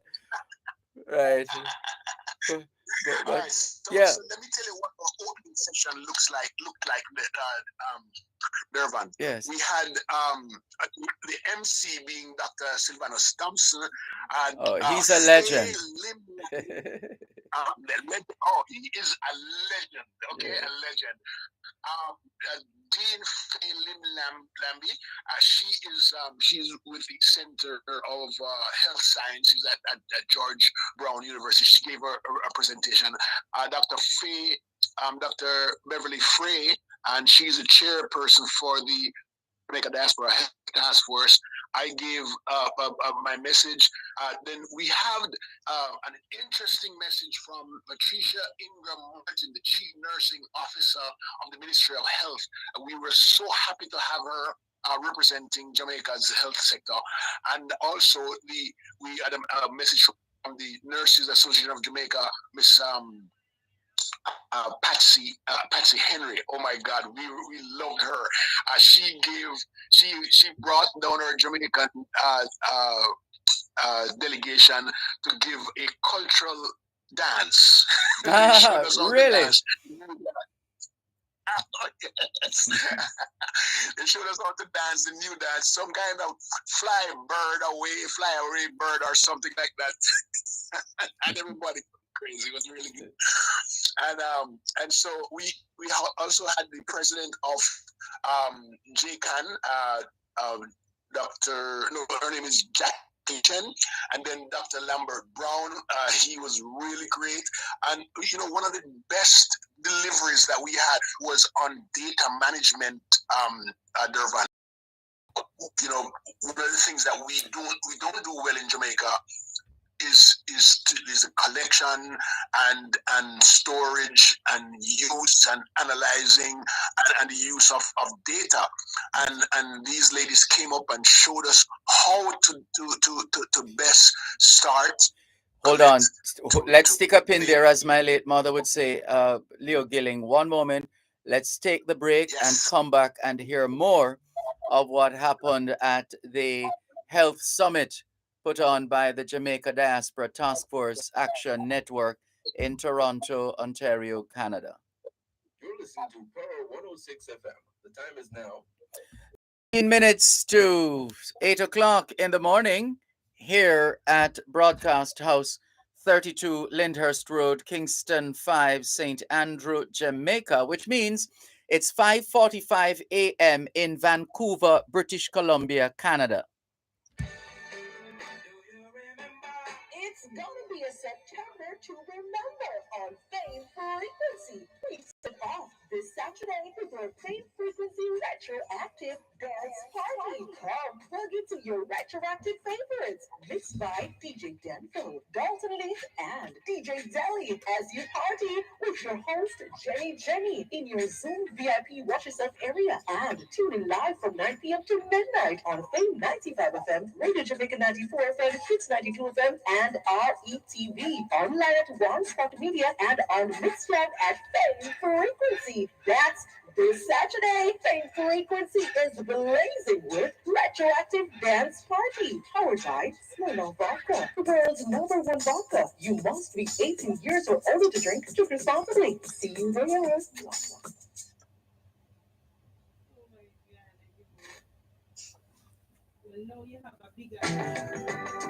Wherever you go, in tribute to Jamaicans in the diaspora, wherever you go, you shine. You make us proud.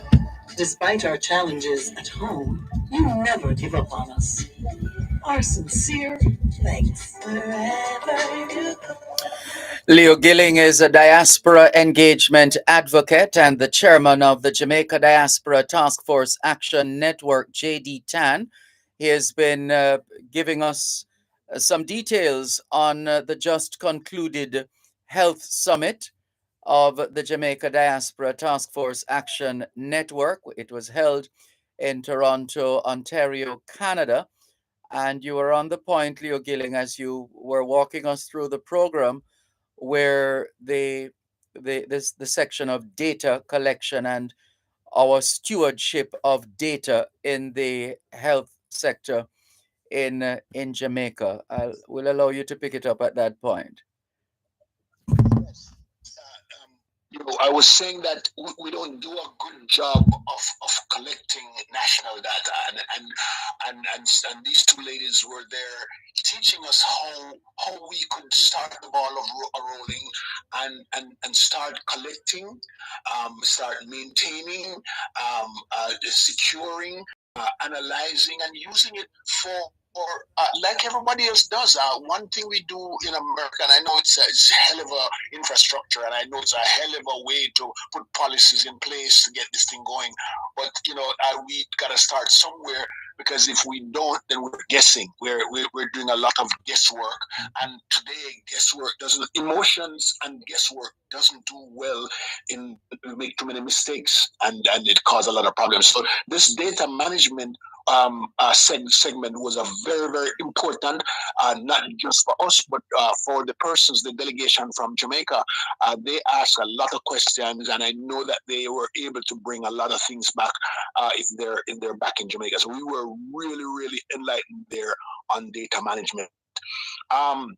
We also talked about prostate cancer, some things that most Jamaican men don't want to talk about. In fact, this month is Prostate Cancer Awareness Month, isn't it?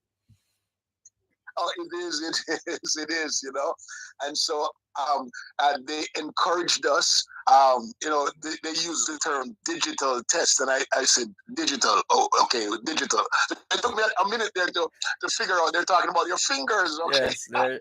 so so most of us men don't want to talk about the digital, don't want to deal with the digital test, but how important it is. It is a very very important thing for us to face. And face early, and men know the signs, but sometimes we are either afraid of the realities or afraid of the test, and they gave us some pointers there to deal with, to help our gentlemen to deal with this kind of illness. They ask for the wives and the girlfriends to help the men to face it. They also talked about sickle cell disease, one that has plagued us. Jamaica. A lot of us have sickle cell traits in Jamaica, and we don't know until we have a child. So what they're saying is that if you have the trait and you have you have a child with another person who has the trait, there's a 1 in 4 chance each time your wife get pregnant that that child will will have sickle cell disease, and it's very very important because it's really it's like a death sentence, a living death sentence for the child who gets sickle cell disease. But I just also found out that they do have a cure. They have a for sickle cell, and I didn't know that because it is something that we've lived with for such a long time, not knowing that there is going to be a cure. So there's a cure. It's just that it's so expensive these days that many persons cannot afford it. And so as the volumes increase and and persons who are using it and costs decrease, then we'll find many more persons who are able to take this to be have the life saving test or life saving what you may call it surgery that will cure the cancer. We went through self care. Several persons. We went through actual activities teaching us how to care for ourselves each day as we go through our daily job. We all did our little exercise there and made us feel good again. Tuesday morning, everyone we were surprised by a big bus that came, luxury bus that came and picked us up and took us to a Black Creek community community clinic. And the big thing about this whole trip, everybody came back talking about community ambassadorship, right? And so what that is, during COVID, in order to get the Black community to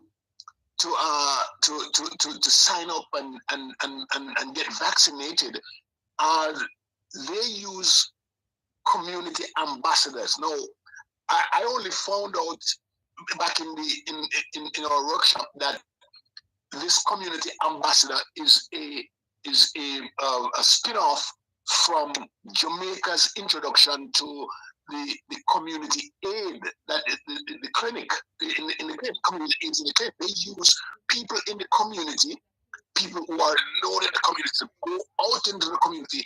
They had a really big rate of vaccine people who took the vaccine in the Black community, and it's because of the community aides or the community ambassador persons who just went around the community. And they also use their doctors. So the doctors who were respected in the community actually went out door to door, and what they're saying is that the persons who are Black in these communities, when they saw that there are Black doctors coming out they were very, very happy, and they quick got their vaccinations. So the rate of vaccination was pretty high in Toronto because of who they saw coming to them. They saw regular community people who they respect in the communities. They saw doctors and other leaders came out to help them to become vaccinated. So that was a big thing when we came back from Black Creek Clinic. Clinic was a big deal because everyone says, okay, we need to have not just in COVID, but for anything that we're doing nationally or regionally, that we can use an ambassador and our leaders to help out there. We also had a tour, and as I said to you before, the tour of the George Brown College. We went from first floor to sixth floor, and one of the key things that we saw was how you're learning right next to the ocean, and they have this really humongous. The entire floor is taken up with a training center for dentists. So they had 75 on one side and another 50. So more than 120 chairs. So students are getting a chance to learn right there. Everybody had their own cubicle, and then there's another area, an improved training center where they put in different types of chairs, upgraded chairs, and these rooms are prepared for COVID and other any kind of illnesses, so that they won't have a downtime the next time as we did in COVID 2020, 2021. And so, that tour was really great. One of the things that I asked Dervan is whether or not this college was up for a collaboration with Jamaica and Jamaican institutions, and they said yes. And so we will be talking to them about seeing how we can get our students into dentistry, into nursing and other professions. Incidentally, the president of the college is the Jamaican. His name is Dr. Ferran. Very, very nice, very, very bright man. And so one of the other great things that most of these big institutions are led by Jamaicans over in Toronto, and I was very, very proud. I was a very proud man there. So that was day 2. Day 3.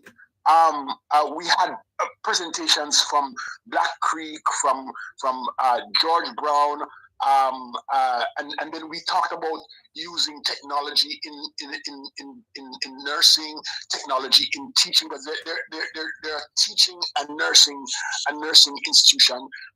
We had a strong panel discussion on sickle cell on day 3. That was really important. I know I spoke about it before, but that we touched on it on Tuesday. But Wednesday we had an entire 2 hours or hour and a half on sickle cell. And so, but we wrapped up the day Wednesday, doing some dancing, some cultural activities, and the food. Oh my God, the food. They prepared the best food. But I want to take you now. Thank you, Dervan, for giving me the opportunity to talk about that. But I want to take you a little bit more about Toronto. Yes. So, Toronto, but Canada. Someone says, I want to take you to Paris. So I didn't know that there was a Paris in Canada. And so, you're gonna love it when we go to Paris, she says. So we drove 2.5 hours to Paris, and I was expecting to see some small models or buildings that look like the Eiffel Tower, and some nice boating. Nothing like that. There were cows and goats and donkeys and small country that's called Paris. I was taken aback, but it's a real country. Canada is complete country, but really well organized. Yes. Very well organized. Yeah. That's it for my. So what about the all of that what happens to to the discussions, the sessions? What happens to all that material? Has it been documented? Will it be presented or shared Yes. beyond the health summit? All right. So here's something that we're going to share with you that not very many of us will do. So we have collected all of our presentations from all the presenters, all right, and we have an electronic document. So I'm teaching. And document the program booklet, right? That we sent around on email. Sorry, just a moment. We need to take a break. One moment, please. You're listening to Power 106 FM. The time is now 8 o'clock in the morning here at Broadcast House 32 Lyndhurst Road, Kingston 5, St. Andrew, Jamaica, which means it is 10 a.m. in Hamilton, Bermuda.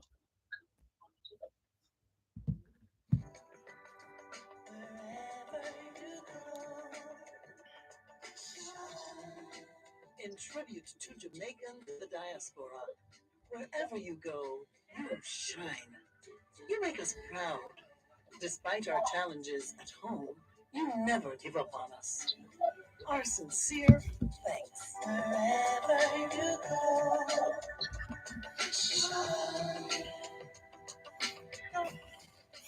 Thanks a lot for staying with us here on the Jamaican Diaspora Live Online on Power 106 FM. I'm Dervan Malcolm. Leo Gilling has been giving us a comprehensive roundup of the just concluded health summit put on by the Jamaica Diaspora Task Force Action Network.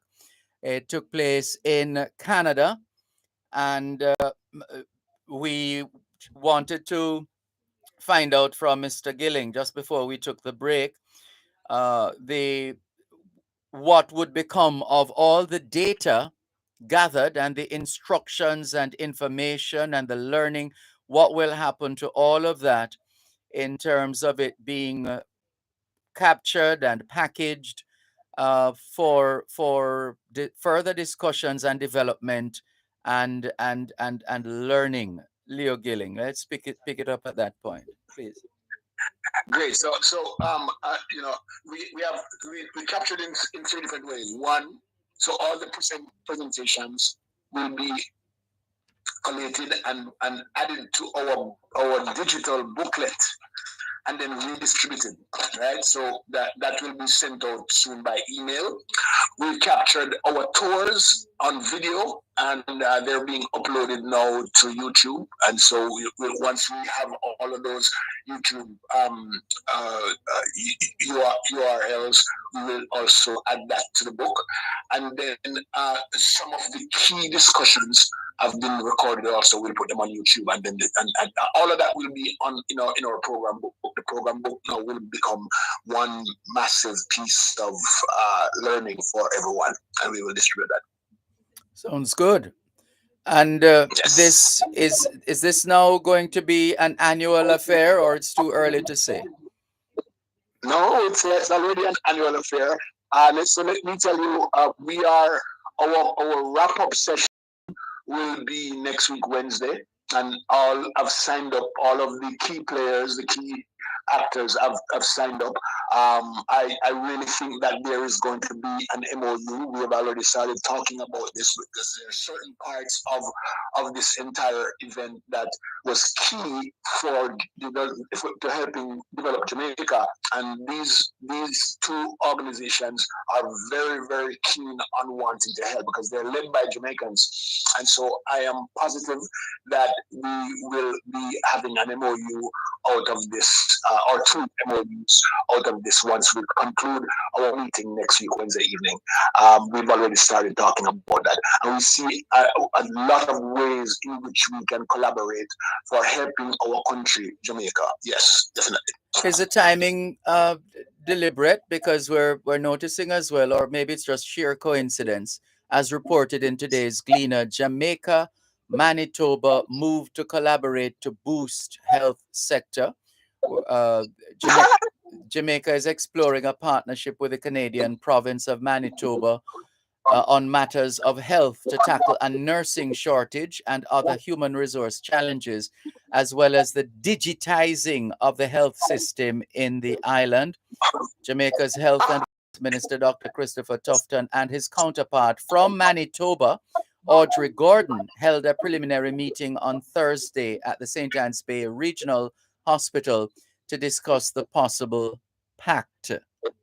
And of course, Audrey Gordon is a Jamaican, the first black person to sit as a cabinet minister in Manitoba. So I was just wondering if those who were at St. Anne's Bay Regional Hospital a couple of days ago, and those like you and others who were in Canada, if this came up at all there, or it was just two different situations. I think that is absolutely two different situations. But the more the merrier. That's really nice to hear. Yeah. I am so happy for that.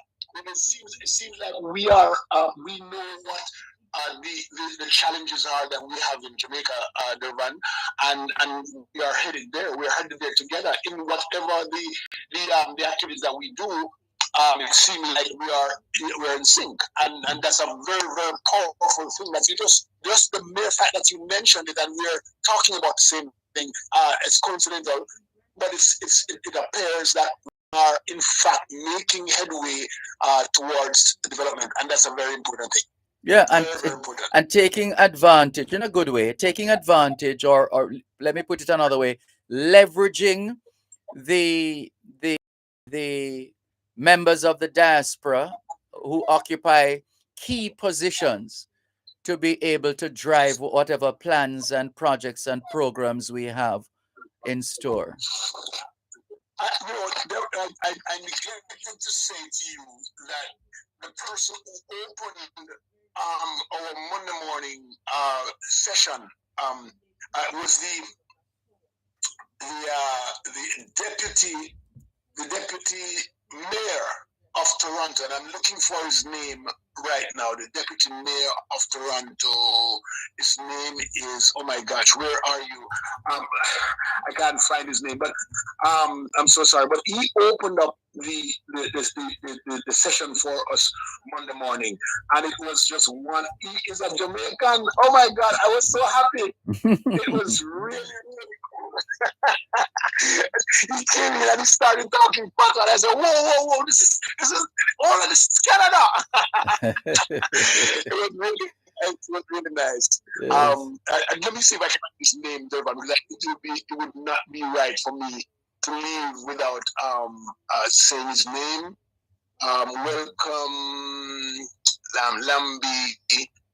It's, oh my God, I didn't see his name. Cameron Consulate Deputy Mayor. His name is yes, summit declared open by Councilman Michael Thompson, Deputy Mayor, City of Toronto. Oh my gosh. Yes. That's huge. Really nice. Yes, huge. Yeah. And he vowed to help in all of the championing of and collaboration with Jamaica for development. So we're happy for that. Excellent. Leo Gilling, I think we've taken up more than enough of your time. You need to get some rest after that trip. Although I get the impression that the trip has reinvigorated you in such a way that you now have more than before. Well, I must tell you, I've never been a mass transportation guy, but I am sold on the Canadian mass transportation. I enjoyed going through Union Station. I enjoyed the GO buses and the GO trains and the TTCs. I mean, no disrespect to New York, but I never sat on an iron chair inside of any one of those buses. They're all air conditioned, cushioned seats, and they're on time. In fact, every stop that you go to, the bus stops on time. Right? If the driver is driving up to the bus stop and it's not yet 1 o'clock, he's supposed to be there at 1 o'clock. He slows the bus down until when it gets to 1 o'clock, he pulls up there at 1 o'clock because they don't want to miss anybody. Impressive. So I am so happy. Yes, very impressive. Very impressive. All right. Very impressive. All right, Leo Gilling, thank you so much. It's been a joy talking with you on today's edition of the Jamaican Diaspora Live Online as you've shared your experience in Canada. Up to just a couple of days ago, you were there, or a day ago. Yes. Yeah. A day ago. Yes. And Yes. so sharing the details with us here, we have a lot of hope, and we're looking forward to other outcomes arising from this health summit of the Jamaica Diaspora Task Force Action Network. Well done to you and the team and your partners. Very important, the partners that you listed at the outset as well. Absolutely. Thank you so much, Dervan, and you have a wonderful day. Same to you. Thank you. Take care. That's Diaspora Engagement Advocate and Chairman of the Jamaica Diaspora Task Force Action Network, Mr. Leo Gilling, giving us a roundup of the health summit held recently, just concluded a day or so ago, concluded in Canada, the Jamaica Diaspora Task Force Action Network Health Summit. And as we pointed out, even as that was wrapping up, even as that was coming to an end in Canada, here in Jamaica, we had the situation where Jamaica and Manitoba were involved in collaboration talks to boost the health sector, and that's coming again from a Jamaican, based on the fact that there's a Jamaican who occupies the position of Minister of Health in Winnipeg, Manitoba. The opportunity then presents itself for uh, using the position of this Jamaican, and using sounds quite pedestrian, but it's more like leveraging her position as the Minister of Health of Manitoba. What can we learn? How can we collaborate? And this is encouraging, and we will be monitoring to see what comes out of this proposed collaboration between Jamaica and Manitoba to boost our health sector, even as we look forward to the outcomes, both in terms of uh, schooling and and and and uh, and providing certain services and sharing best practices, etc., from the work that has been done in Canada by Leo Gilling and his team, plus their partners from the Nurses Association of Jamaica and other entities. So that's what's been happening on those fronts. Let's now clear a couple of messages and remind you that at the outset we did uh, invite you, our faithful listeners at home and abroad, to call us, message us, and otherwise notify us about the farm work program, in terms of what you know about the farm work program, whether in Canada or in the United States of America. What has been your experience, and how has your life and how has your family been impacted by uh, being a part of the farm work program? We haven't had a single response, but we will we will we won't. Uh, well, what we have said is that if such a comment comes through, or if such a call comes through, we'll be happy to put you on air to just to share your story, your farm work story, or your farm worker story, etc. If you're so inclined. If not, then we'll press on. But in the meantime, if you would like to share your experience as a farm worker or on a farm in Canada or the United States or wherever else in the world for that matter, but we know that every year somewhat about 6,000 farm farm workers leave Jamaica to take up duties on farms in Canada and the United States of America. And of course, the latest that the Labor Minister has appointed a fact finding mission to probe complaints with respect to the farm work program. One moment, please. You're listening to Power 106 FM. The time is now 8:15 in the morning here at Broadcast House 32 Lyndhurst Road, Kingston 5, St. Andrew, Jamaica, which means it's 10:15 in the night in Tokyo, Japan. It's gonna be a September to remember on Fame Frequency. We set it off this Saturday with our Fame Frequency Retroactive Dance Party. Come plug into your retroactive favorites. Mixed by DJ Denfo, Dalton Leaf, and DJ Deli as you party with your host Jenny in your Zoom VIP Watch Yourself area. And tune in live from 9 p.m. to midnight on Fame 95 FM, Radio Jamaica 94 FM, Hits 92 FM, and RETV. Online at One Spot Media and on Mixcloud at Fame Frequency. That's this Saturday. Fame Frequency is blazing with Retroactive Dance Party, powered by Smirnoff Vodka, the world's #1 vodka. You must be 18 years or older to drink. Drink responsibly. See you there.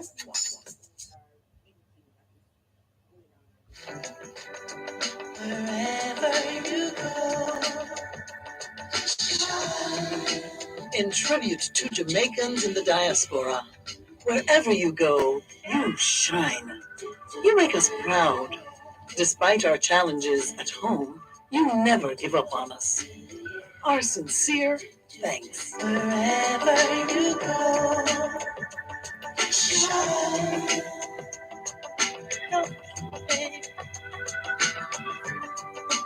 You need to know, shine.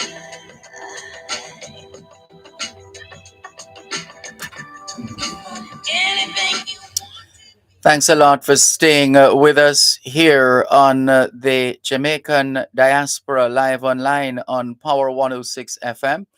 I'm Dervan Malcolm, and we, at the start of today's program, did share with you the fact that we would welcome your input, your general thoughts, your experience, if you have had such an experience with respect to the farm work program, and whether it be in Canada or in the United States. If you have had experiences that you'd like to share, or you know of family members, friends, colleagues, neighbors who have had similar experiences, and or just their own experience and would like to share, the lines are open. 876 922 4112 to 5. 876 922 4112 to 5. The text line is the same as the WhatsApp number, which means you can not only send us your text messages, your WhatsApp messages, your voice notes, but you can call us on WhatsApp as well. 876 365 3346. 876 365 3346. We have been leafing through a document here shared with us by the Consulate General of Jamaica in Toronto, Canada, and it's the Jamaica 60 Toronto 1962 to 2022 Diamond Jubilee Reigniting a Nation for Greatness. Starts out with a national pledge and the table of contents. There's also right. There is also, thank you, Celise. There's also the table of contents, looking at the contributors to this publication, and also the editorial. And pictured here is Jamaica's Consul General at Toronto,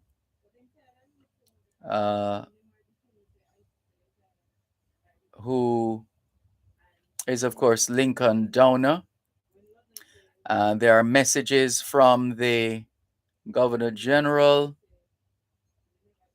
and the Prime Minister, the opposition leader, the Minister of Foreign Affairs and Foreign Trade, the State Minister in that ministry, Jamaica's High Commissioner to Canada, that's Ms. Sharon J.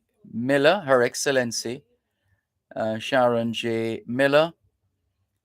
Doug Ford, the Premier, is also featured, or at least his message. And then there's a bit of history. I'm looking forward to going through this. Jamaicans in the Greater Toronto Area, 1962 to 2022.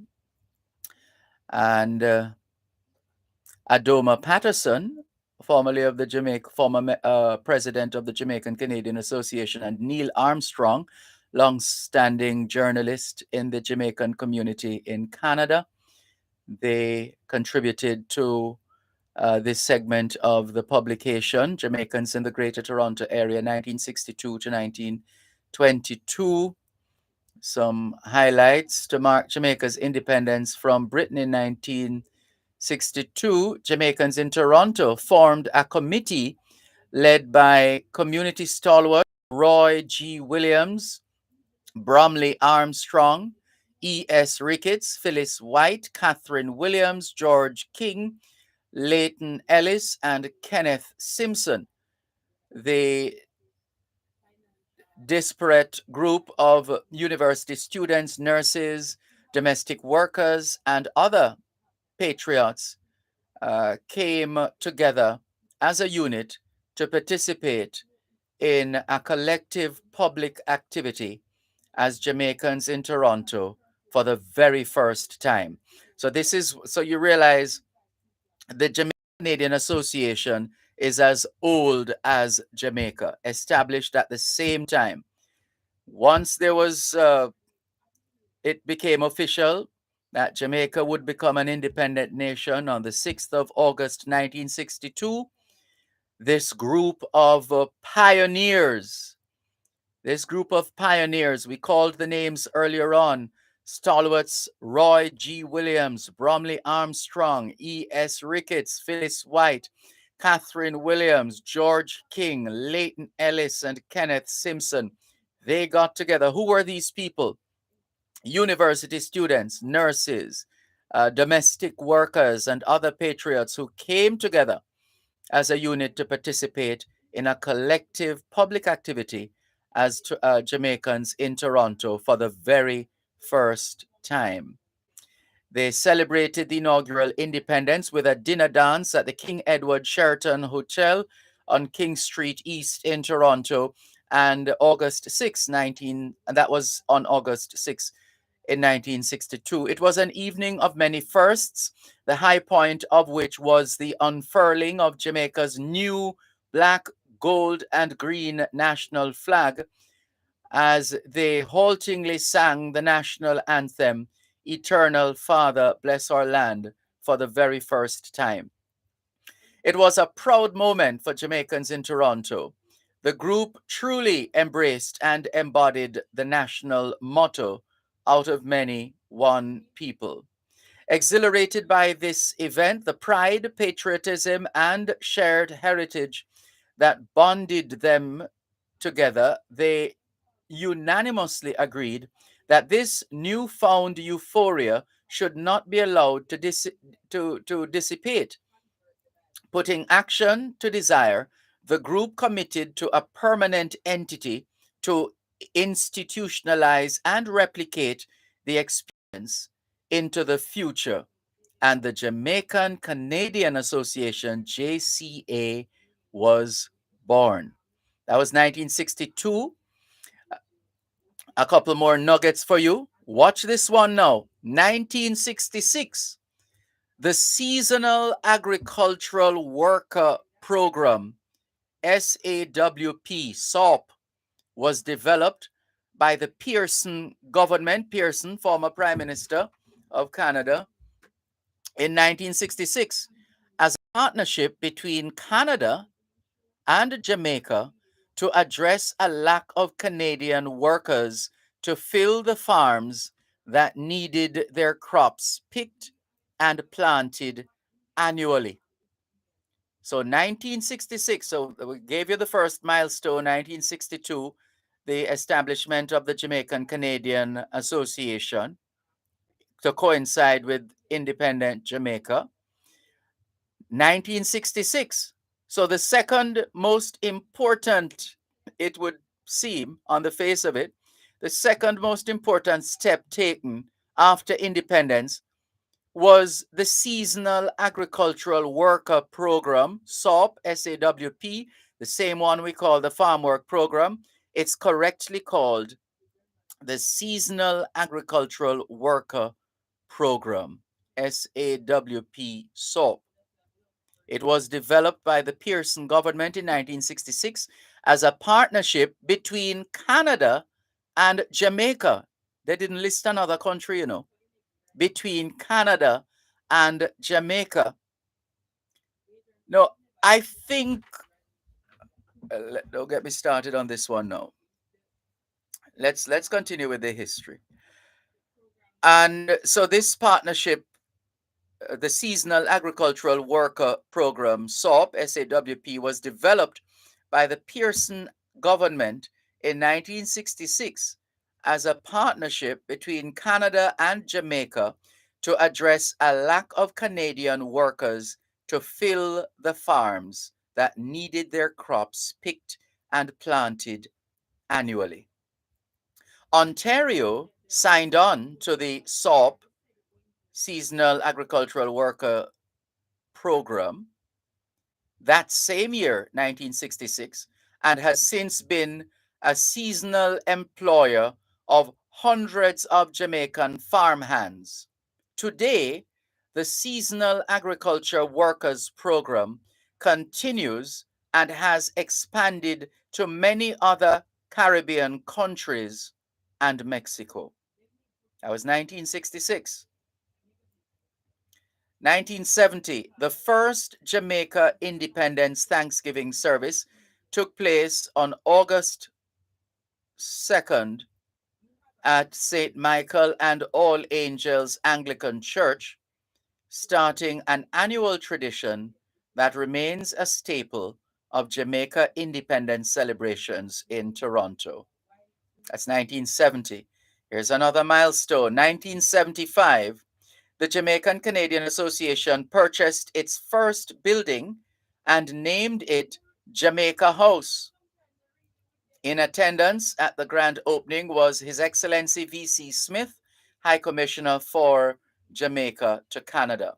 The Honorable Robert Nesta Marley performed for the first time in Toronto at Massey Hall in 1975.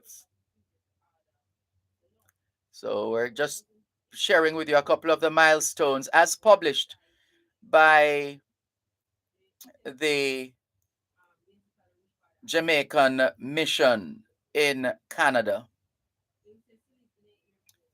So that's 1975. Let's look at another milestone.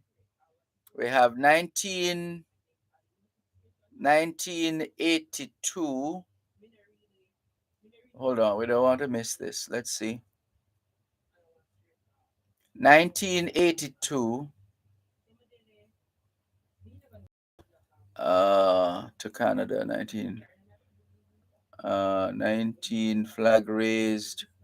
All right, let me just read a couple of these. There's a picture here, Prime Minister Michael Manley shaking hands with Al Hamilton, publisher of Contrast newspaper, Anthony Hill, former Jamaica High Commissioner to Canada, 1980, looks on. Image, well, Eddie Grant provided this photo. Jamaican flag raised at Toronto City Hall. Jamaican Canadian Association past president Rupert James advocated to the city of Toronto to have the Jamaican flag flown in August. This began the tradition of Jamaica independence flag raising in Toronto. So that's 82, 85. Alvin Curling was first elected to the Ontario provincial. Well, let's take the break and come back. Protecting Jamaica's borders from illicit imports and exports is a key priority for the Jamaica Customs Agency. The JCA will remain vigilant and resolute in effectively fulfilling this mandate. The time by the Jamaica Customs Agency is 8:30 in the morning here at Broadcast House 32 Lyndhurst Road, Kingston 5, St. Andrew, Jamaica, which means it is 6:30 in the evening in Aktau, Kazakhstan. Tune in to Farm Talk every second and third Tuesday of each month at 6:18 a.m. for the feature High Pro Food Independence. High Pro Food Independence will focus on solutions for farmers, such as land, animal husbandry, agronomy, and more. That's High Pro Food Independence every second and third Tuesday from 6:18 to 6:30 a.m. during Farm Talk, only on Power 106 FM. High Pro Food Independence is sponsored by High Pro.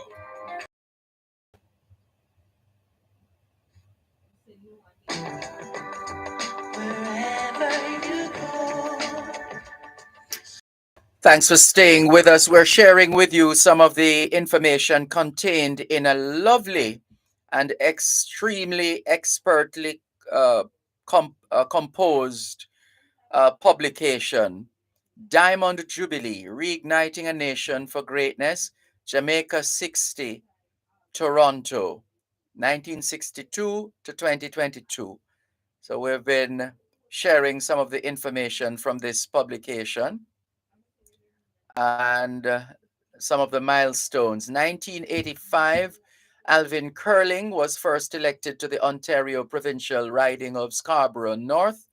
During his tenure, he served in several roles, including Minister of Housing, Minister of Skills Development, and Speaker of the Legislature. 1991, Toronto's Jamaica Day was launched and for the past 29 years has continued to run. The event is produced by Sunrise Talent Development Program. 2000 to 2001, there's a picture here of Dr. Denham Jolly holding his street sign, surrounded by Toronto Mayor John Tory and Deputy Mayor Michael Thompson. After 3 attempts spanning more than a decade, Dr. Denham Jolly's Milestone Communications received a license from the Canadian Radio and Telecommunications Commission, CRTC, in June 2000. Flow 93.5 FM, launched in 2001, became Canada's first Black-owned radio station. In 2002, the inaugural Jerk Food Festival in Canada, and the only one outside of Jamaica, was launched and featured Jamaica reggae dancehall artist Admiral Bailey.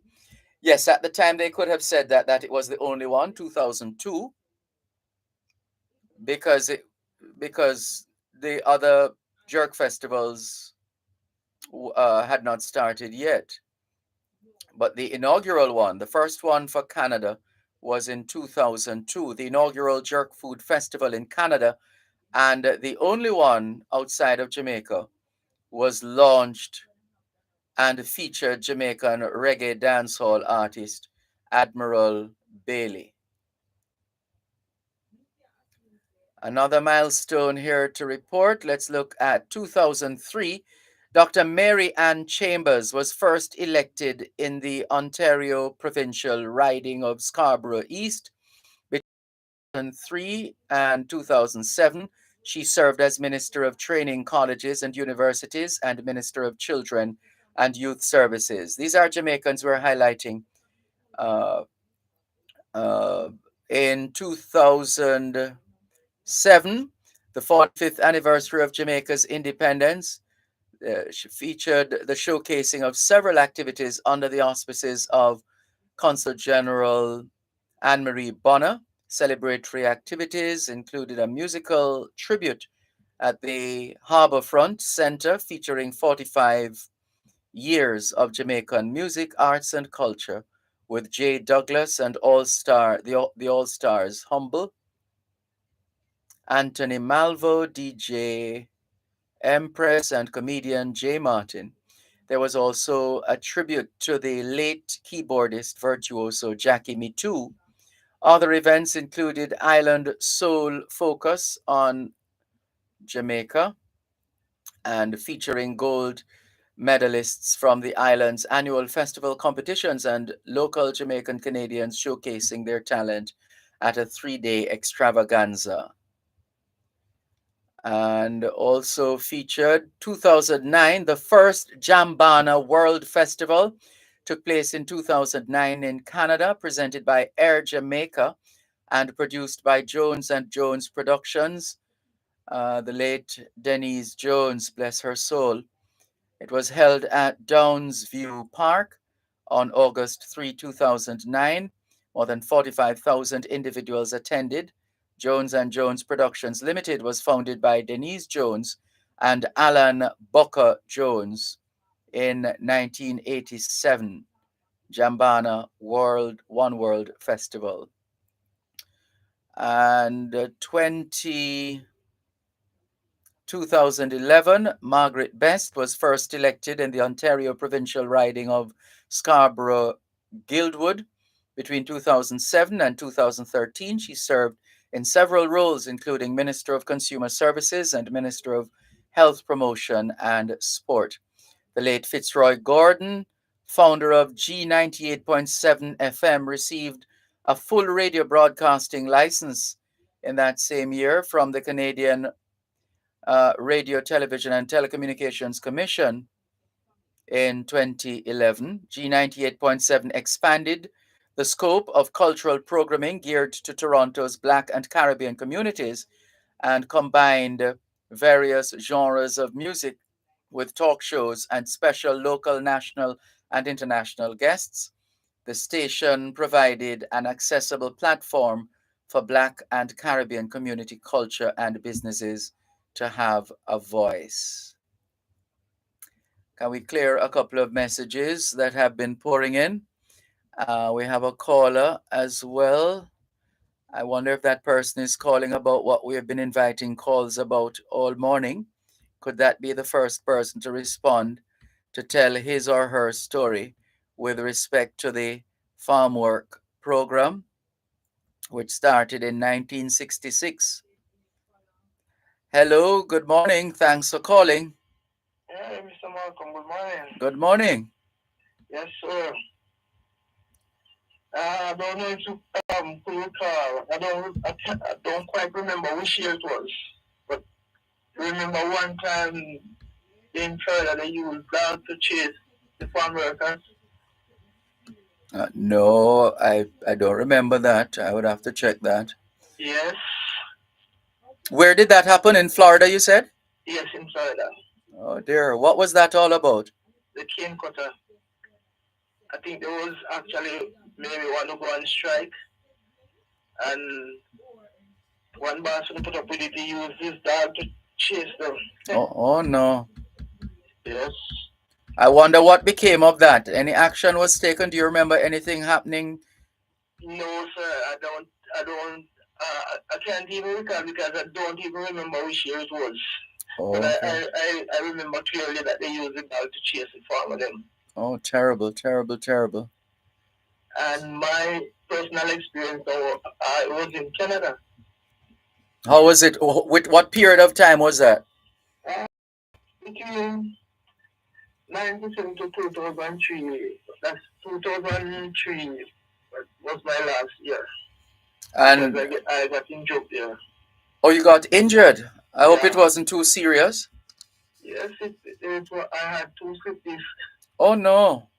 Oh Yeah. dear. And how was the entire experience, considering all that the work that you did and how you were treated? How would you sum that up? Well, actually, our farm, our boss was not that bad. But when it comes to work, he's a very serious man. He don't laugh until after work. Oh. But what about the overall impact of the farm work program on your life? Well, my experience was, I wouldn't say it was the best, but it wasn't that bad. The first farm that we was, Yes. we had to, sometimes we had to go and look at work at other places because they said the tobacco cannot pick before sometimes the leaf, if it's too green, it cannot pick. Oh. Mm-hmm. Yeah. And So you used to pick what you used to pick tobacco leaves? Yes, yes. I see. I was in one of the pickup. I used to work in the dry part in the barn when after I tobacco cured, after I dried. I see. Yeah. Was that the only farm work that you did? No, I went to Ginseng. That's where I got injured. Oh. I get transferred and go to a Ginseng farm. Mm-hmm. And that's where I have gotten injured. Oh. And I can clearly remember because everything almost every kind of work they do, they mainly use like tractor. So the ginseng have to be under some shade which use the plant the post in the ground and run cable. They use some pipe and some shade to put on the pipe. The one that use the cable, they use like the black cloth that they use. You know, the flowers garden, the flowers farm like goes in somewhere in St. Andrew there. Mm-hmm. Yes, some black mesh. Oh. Yes. So those is what use over the ginseng because it has to be covered.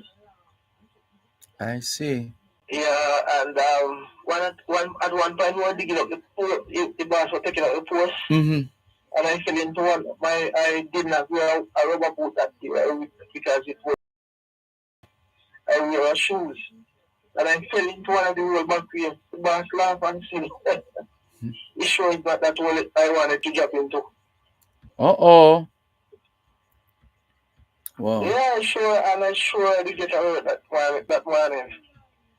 Mm-hmm. Yes. Yes. Wow. Sounds like quite an experience. But in terms of taking care of your family financially, was it sufficient? It was a bit hard, as I said, for the first part, but when we used to the tobacco farm, because if the leaf cannot pick you have no job, no work. So sometimes you might get like even as low as $90 for your paycheck, and you have to respond for yourself out of that and find something for your family to send back home. So what do you do these days? You're retired? Yes, sir. Okay. You doing any farming still? Me and like we're doing a little bit of chicken. Okay. Because of the impact on the back, I can't do much manual. Okay. Yeah. Right. But otherwise, your health wise, how are you and your family? All is well? Yeah, well, so far. Sometimes it up, sometimes it down. But Yes. we don't know That's life. Yeah. Well, we Thank you for sharing your story with us on the Jamaican Diaspora Live Online this morning. You're most definitely welcome, sir. And try and see if you can follow up with what I said about the dog with the farmer. Yes, and Yes, chasing, using the dog to chase a farm the farm worker. worker. Yes, I'll Yeah, check on that. Thank you for the call. you're most definitely welcome, as I said before, sir. All right, take care. This is your program, Both Sides of the Story, Power 106 FM. So finally, we got a farm worker to call us and share his story. We thank him very much for that.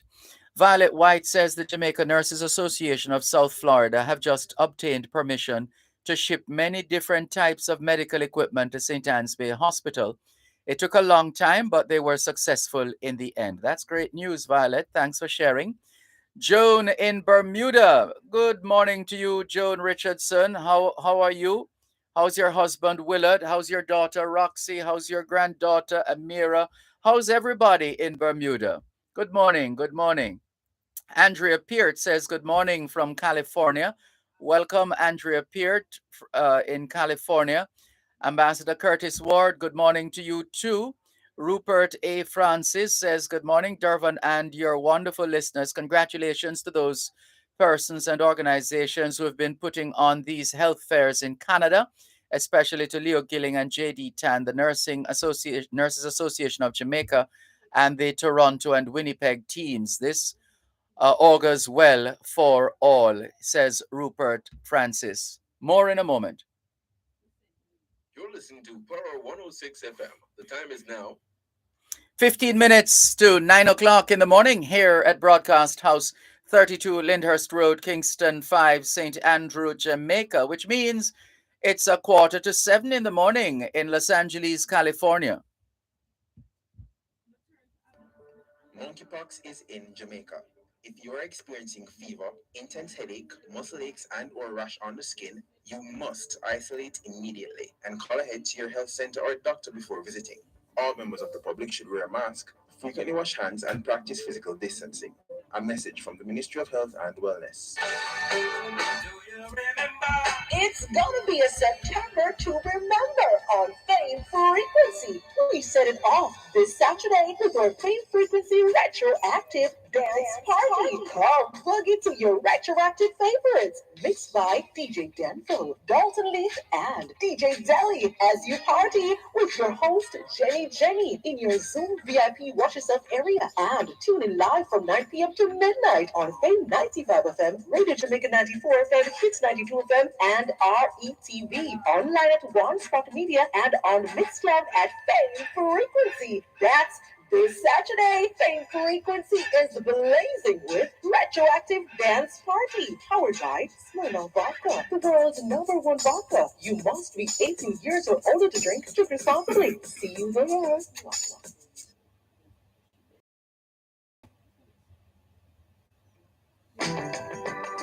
Wherever you go, shine. In tribute to Jamaicans in the diaspora, wherever you go, you shine. You make us proud. Despite our challenges at home, you never give up on us.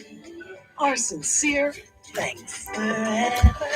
Thanks a lot for staying with us here on the Jamaican Diaspora Live Online on Power 106 FM. I'm Dervan Malcolm. Ambassador Curtis Ward says, I deplore the conditions under which farm workers are exposed in Canada and the US. It is important that these conditions are monitored closely by the Jamaican government. Thank you very much, Ambassador Ward, for your message. Polari Lors says, good morning from the DMV. Welcome, Polari Lors in the DMV. The D is for Washington, D.C., the M for Maryland, and the V for Virginia. Hello to everybody in the DMV. Ambassador Curtis Ward says, but a question that must be asked and a conversation had.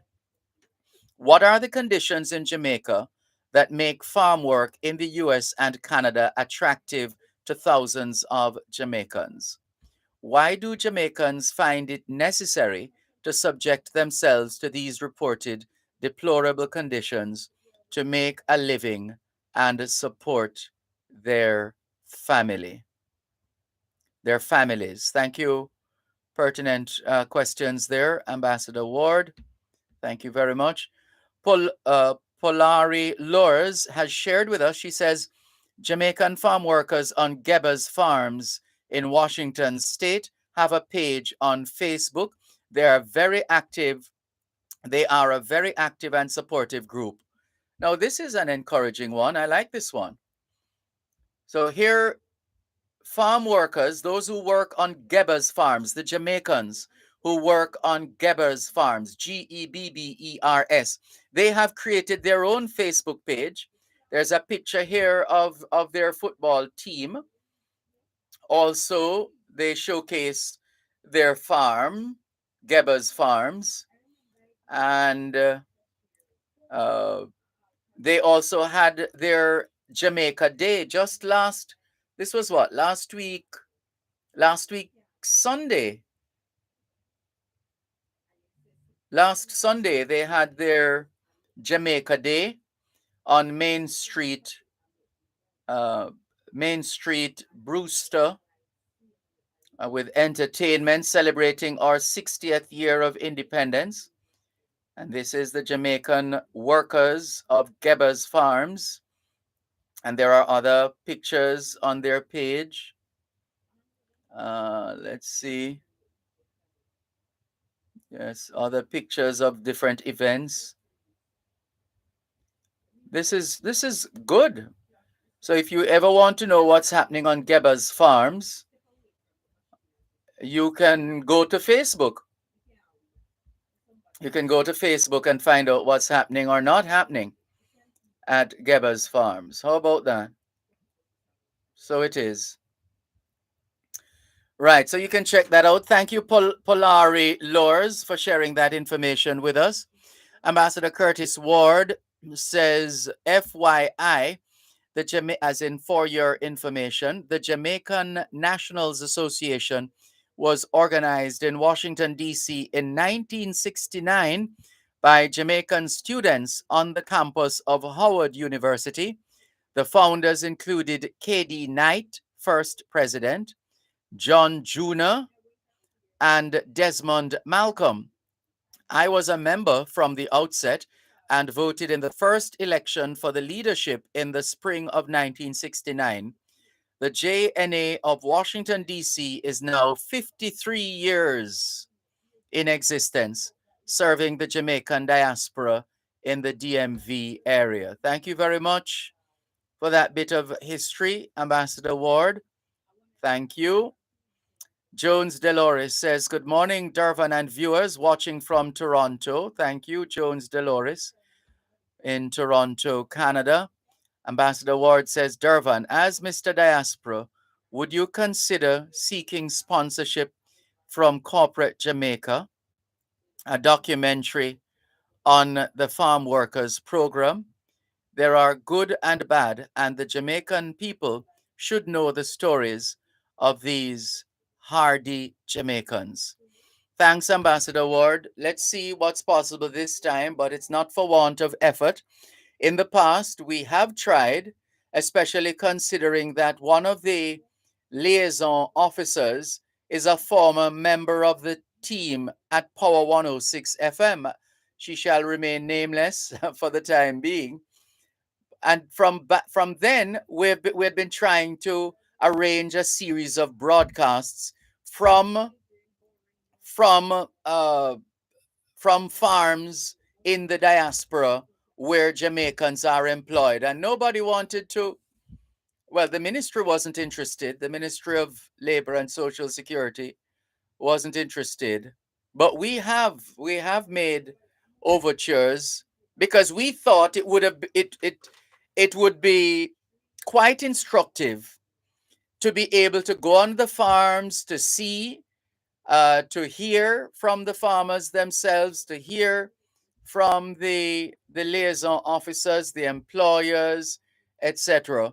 We thought it would augur well for a healthy environment in terms of the environment in which they work, and just generally the environment, the broader Canada, etc. We were ready to go to to I think it was the US on that occasion.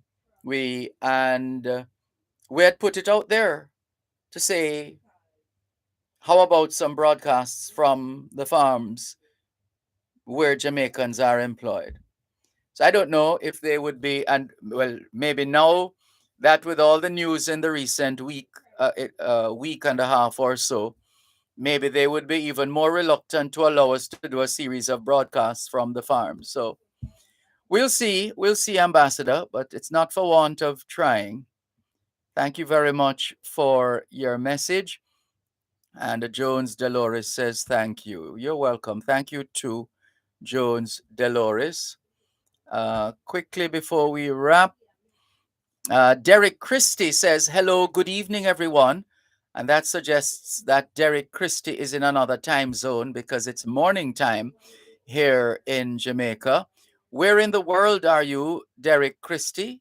Perhaps you could share that information, and then we'll better understand why you're wishing us good evening in the morning. Damian Pollock says, good morning, Mr. Malcolm, viewers and listeners. Good morning, Damian Pollock. And Evelyn, some people say Evelyn, others say Evelyn. On the face of it, we're going to go with Evelyn.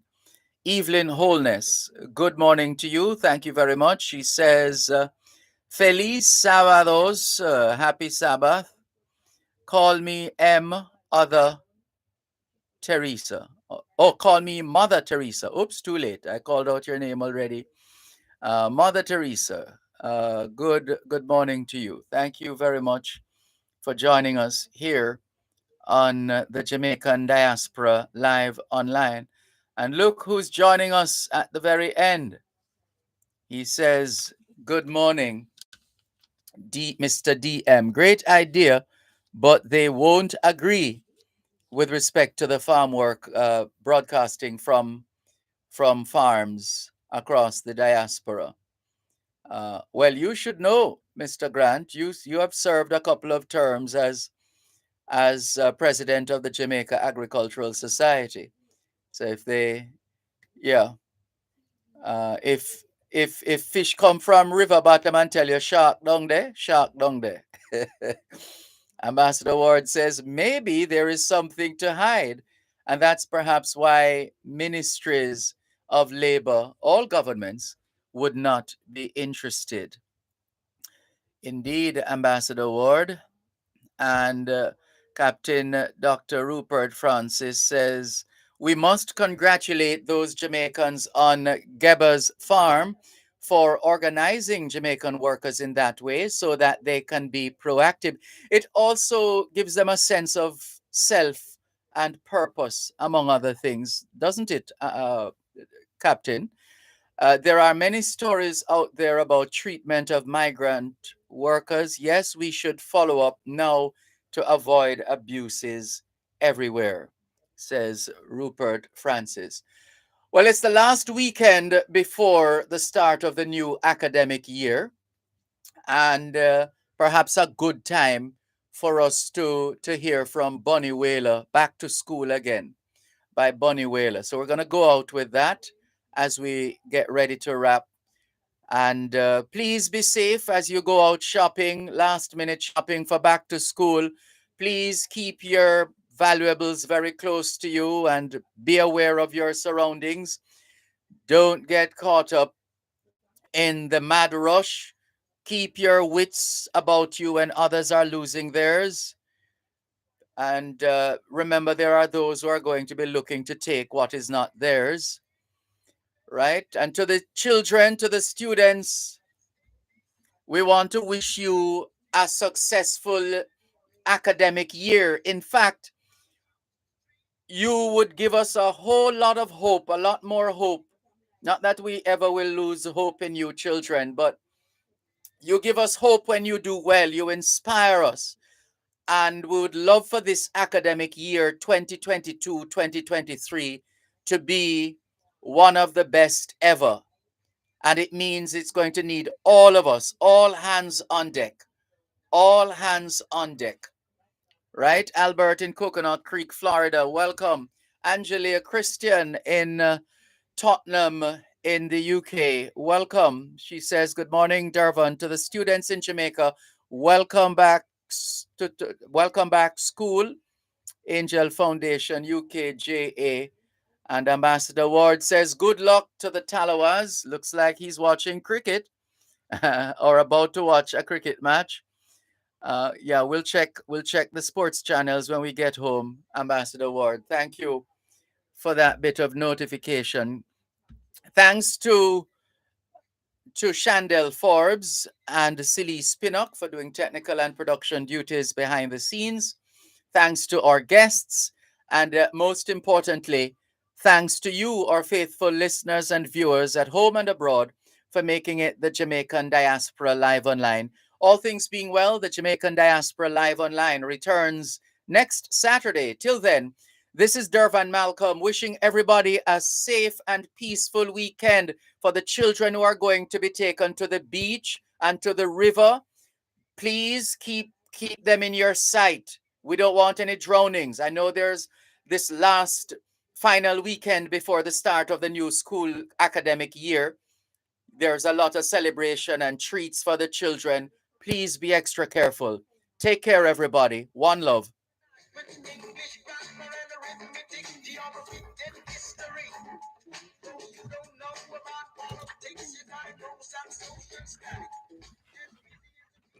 Power 106 FM just presented the Jamaican Diaspora live on live. You're listening to Power 106 FM. The time is now 9 o'clock. We got the power to move you. Power 106.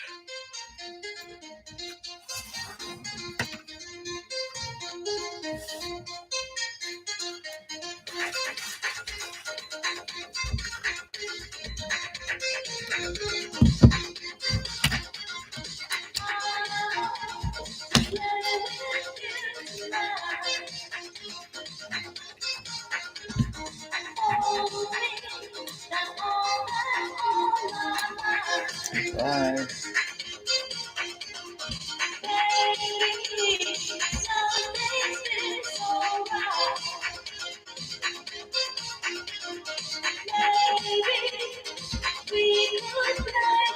Bye-bye.